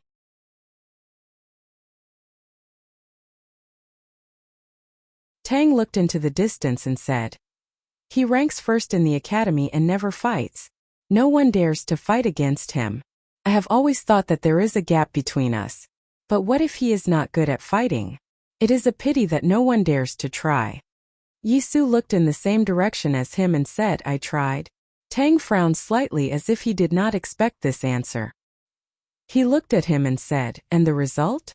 Yisu calmly said, "I fought, but he did not." It was a very simple description and a very clear result. So Tang fell silent again. Yisu looked at Yi Hongyu and said, "You have done well these 2 years. I saw you break the realm on the snow cliff. But it is not good for you to be too obsessed with some things." After saying this, he was ready to leave. Yi Hongyu did not expect to hear such a warm comment. Although Yisu's tone was extremely cold and calm, the word "not bad" was the warmest thing for her. She looked at her brother's back and called out sadly, "Brother." Yisu did not look back and said, "You can call me brother when Pippi returns to the monastery." Looking at the lonely back gradually disappearing, Yi Hongyu suddenly realized that it was not that she could not catch up with her brother, but that her brother had never thought of letting her stand on his shoulder. Was that person really that important? Tang Xiaotang looked at her and said sympathetically, "Although you are sometimes very annoying, especially when you are fighting, it is really pitiful to be left behind by your own brother." Yi Hongyu's face was as cold as frost and she ignored her. After all, Tang Xiaotang was still young. She opened her innocent eyes and asked curiously, "Is Pippi your brother? Otherwise, why would your brother be so angry with you because of him? Also, why did you bully that guy?" Yi Hongyu said tiredly, "That guy is the damn fatty that Ninkei mentioned in the valley." Tang Xiaotang covered her mouth with her little hand in surprise, but her hand covered the beast's tail. She said, "A cultivation genius in knowing destiny state was bullied by you and had to run away from home. You are so powerful." Yi Hongyu did not know how to respond to this kind of praise. If she had known that the bullying and the hidden dark thoughts would eventually lead to her brother's indifference to her, she would never have done this. Tang looked at her and suddenly said, "Don't try to learn from your brother. Even if you are qualified to stand on his shoulder, you will become a living dead without a smell like him." Yi Hongyu said scornfully, "How can a remnant of the devil's doctrine like you understand this kind of Taoism?" Tang said expressionlessly, "But I know that if he leaves you here, I can kill you at any time." Taoism and the devil's doctrine could not coexist. Yi Hongyu was the Grand Master of the Judicial Department of the West Hill Divine Palace, so Tang had no reason not to kill her.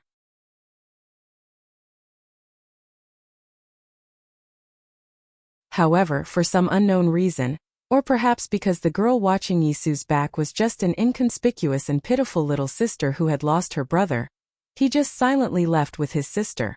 Yi Hongyu stood there alone, thinking of her brother's lonely figure. After a while, she also walked slowly towards the papal cavalrymen of the Divine Hall by the Hulun Sea. There was no one at the foot of the mountain that was previously extremely tense and murderous. The people of the world came for the tomes of arcane, but in the end they got nothing. All they saw was a box of the ashes of their predecessors. The dim winter sun shone on the cold wilderness. As the cold wind blew on the winter lake, the light became more and more desolate, making people feel lost.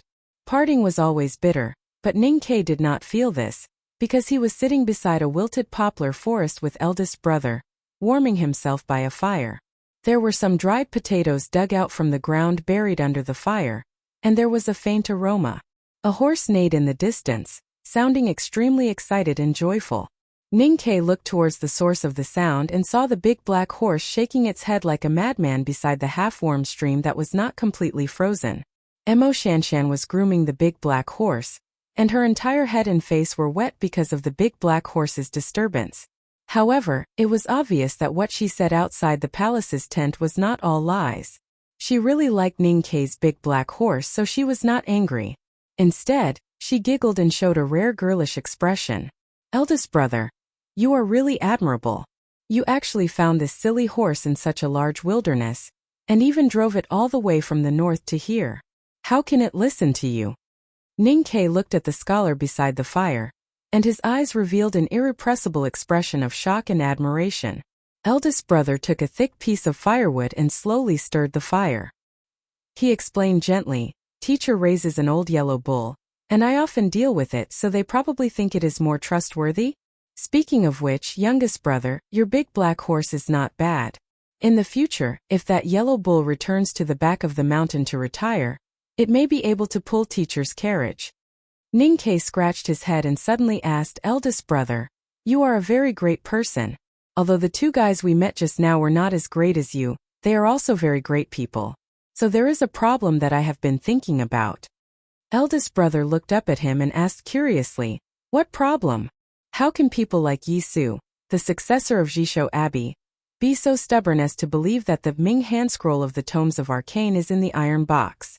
Tang is the successor of the devil's doctrine. Why does he also believe it?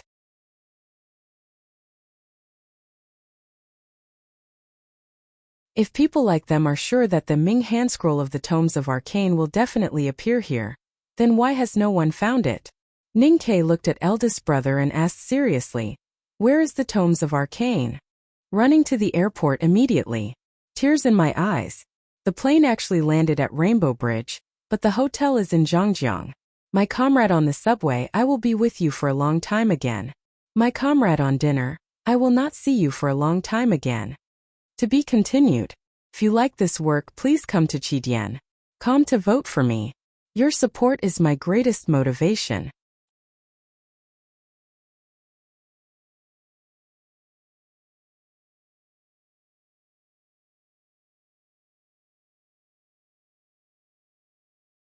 Chapter 316. Maybe it was because Shanshan's little hand was too comfortable, or eldest brother of the academy had said that he would replace the old yellow bull and pull the carriage for an old man.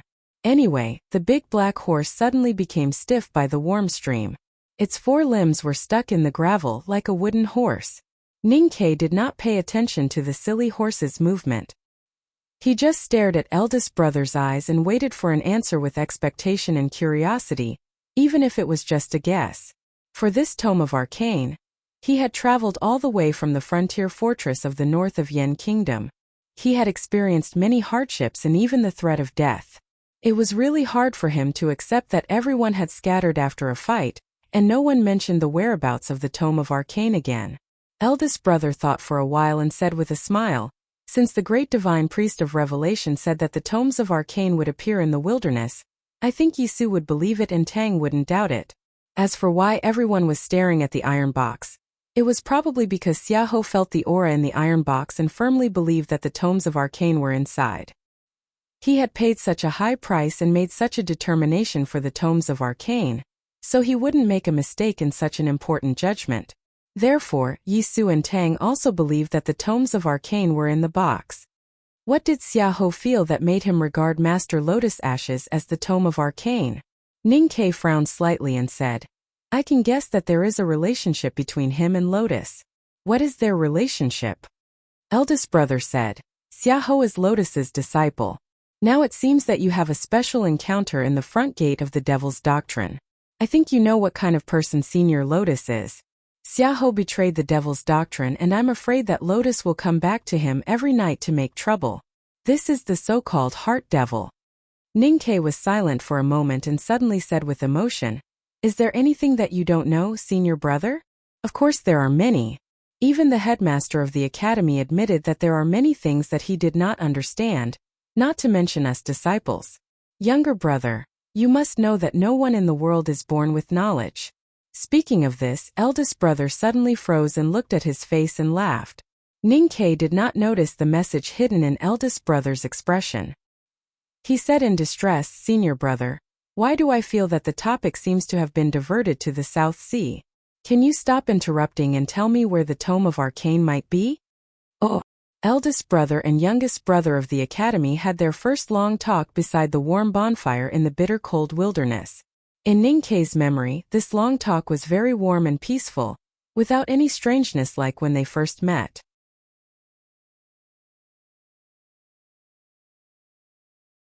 It was very smooth, but in fact it was not smooth at all. This was because eldest senior brother's rhythm was too slow. He seemed to think for a long time before he spoke, making sure that there were no mistakes or misunderstandings before he spoke. Moreover, this hypnotic rhythm could very well divert the topic to another place. Ninkei asked about the whereabouts of the Ming hand scroll of the tomes of arcane. In the end, after a while, it turned into him reporting to the eldest brother about his whereabouts after leaving Chang'an and coming to the wilderness. From the academy students in the Blue Water Battalion to the girls from the Great River Kingdom by the Warm Stream, from the attack of the horse gang controlled by Xiahou to the bullying in the palace, from the night of killing the Psyche Master Lin Ling of the Northeast Border Military, to the sniping of Prince Longqing and the bloody battle with the Tao Addict, to entering the front gate of the Devil's Doctrine and encountering the mottled sword marks left by youngest uncle and the ghosts.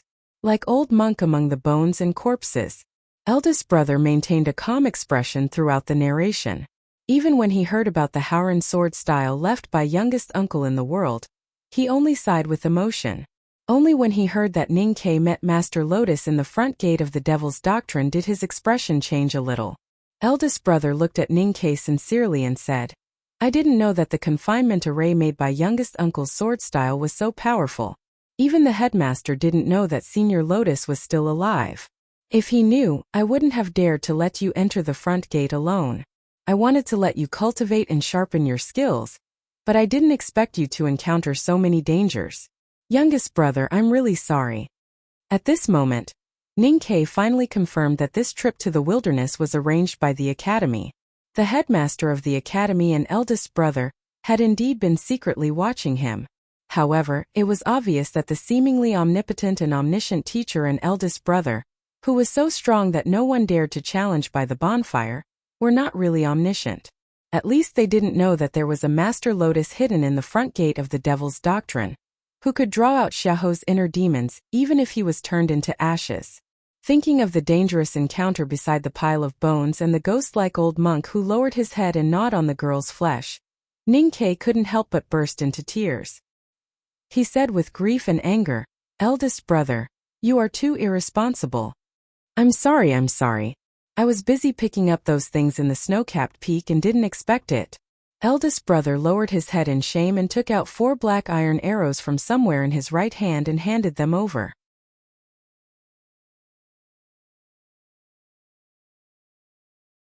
Ninkei took the 4 iron arrows and touched the fine and complicated Fu characters on them with his fingers. He gasped in shock. After comprehending Tao and breaking the realm by the Daming Lake, he had shot a total of 4 primordial 13 arrows in order to kill Prince Longqing and deal with the Tao Addict, Yi Hongyu. The 4 talisman arrows either pierced through Prince Longqing's chest and went deep into the snow cliff, or brushed past Yi Hongyu's shoulder and disappeared into the clouds.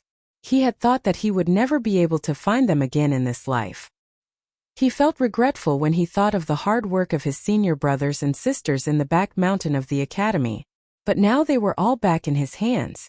Eldest brother. How did he know where the 4 talisman arrows were and how did he pick them up? These arrows are good. How many younger brothers in the back mountain contributed? Eldest brother looked at the talisman arrows in his hand and asked. All the senior brothers and sisters have done their best. Ninkei thought that those guys who played the zither, played chess and admired the flowers also came to the lake to cheer for him. Did they contribute? Eldest brother felt a little regretful and said, It's a pity that I wasn't there at that time. Maybe the arrows could be better. Ninkei was born to take advantage of the situation and move closer to eldest brother. He showed a sincere expression and said seriously, Then let's try again when we return to Chang'an? Eldest brother was startled and then said honestly, Okay. Ninkei knew that eldest brother must have seen through his intention, but he did not expose it. He did not even tease him and just agreed. In the face of such sincerity, Ninkei actually felt a little shy, which was rare. Speaking of which, the calligraphy addict is really nice to you. Eldest brother, why are you talking about this? You should thank her. I know. Eldest brother dug out a few sweet potatoes from the ashes under the fire with a branch and said, "Eat them. They are very fragrant. Leave these two for the calligraphy addict and your big black horse. Don't touch them." Ninkei reached out to touch the sweet potato and was almost scalded. He was a little angry and said, "It's okay to leave one for Shanshan, but how can the big black horse be qualified to eat it?" Eldest brother was not used to his words. He thought that whether it was the big yellow bull raised by the headmaster of academy or the big white goose raised by Junemo, they usually ate with everyone. Why couldn't the big black horse raised by youngest brother? He shook his head and said, "Speaking of which, when I first entered the mountain when I was a child, I refused to eat meat because I always felt that everything has a spirit.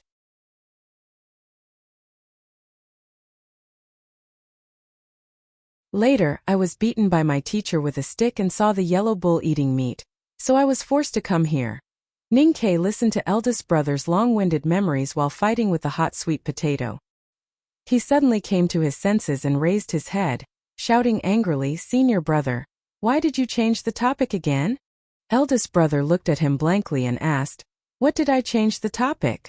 If Xiahou mistakenly thought that the iron box was the tomes of arcane because of Lotus, then what about Tang and Yisu? Tang did not come for the tomes of arcane. He wanted to kill Xiahou and clean up the devil's doctrine. What about Yisu?" Ninkei asked. Eldest brother scratched his head and said with some uncertainty, "It seems that he came for me?" Ninkei shook his head after a moment of silence and said, "It's not that simple. The great divine priest of revelation said that the arcane would appear at the front gate of the devil's doctrine, north of the Hulun Sea. Since these supermundane people came here, they must believe the great divine priest of revelation's words. What good does the great divine priest of revelation do for him and the divine hall by making such an untrue oracle?" He looked up at eldest brother and said, "Then where is the tomes of arcane?" Eldest brother looked at him and kept silent for a long time. Then he asked, "Do you really want to know?" Ninkei said, "Everyone in the world wants to know." Eldest brother said, "But even if you know, how can it help you?" Ninkei stared at him and said seriously, "Senior brother, do you know that curiosity can kill a cat?" Eldest brother shook his head and said seriously, "This I really don't know." Then he looked up at the gray winter sky of the wilderness and said curiously, "In fact, I have never understood why the great divine priest of revelation would make such an oracle. Now that I think about it, is it also some kind of lucky chance to have a curious younger brother?"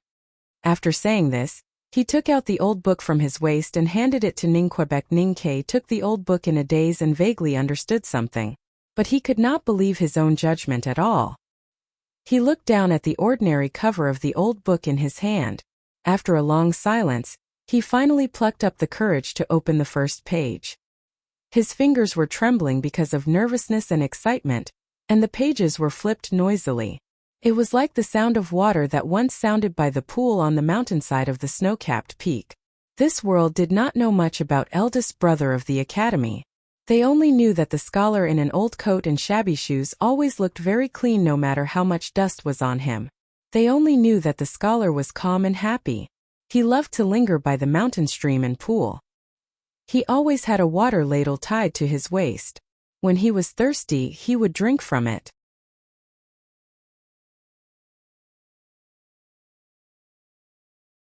He always held a book in his hand and often read it.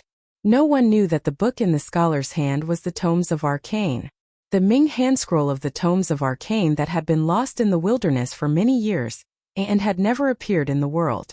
It was quiet by the bonfire for a long time. In fact, Ninkei did not dare to read the old book seriously because he did not know what would happen after reading it. After a long time, he raised his head with difficulty and asked in a trembling voice, "This Tomes of Arcane has always been in your hands?" Eldest brother admitted honestly, "After observing the clouds at dusk that year and breaking the realm, the headmaster has always given it to me for safekeeping." Ninkei gasped and then realized that the number of times he had gasped today seemed to be more than the number of times he had gasped in the past decade. He could not help but lament. No wonder senior brother sighed at Xiahou's suffering. The Ming hand scroll of the 7 tomes of Arcane had always been in the hands of eldest brother of the Academy. However, no one in the world knew about it. Countless people were greedy for it and fought for it with their lives. Some people like Xiaohou did not hesitate to give up everything in the first half of their lives. Why did he have to suffer? Why was life so bitter? Fortunately, Ningke was now the youngest brother of the Academy. For the Academy, all kinds of bitterness in life were usually the bitterness of others. It's here. I'm tired. I can't drink too much at night. I need to write. Besides, it's the middle of the month. Everyone has a new monthly ticket. Hurry up and vote. Thank you. To be continued. If you like this work, please come to Qidian.com to vote for me. Your support is my biggest motivation. You're tuning in to the Li Mei Sword of Destiny YouTube channel. We're so grateful for your support, and don't forget to subscribe to join us on this incredible journey through captivating stories. Your generosity through donations truly makes a world of difference, as it's the primary source of revenue that allows me to expand and enhance this channel for you. Thank you from the bottom of my heart for being a part of this adventure.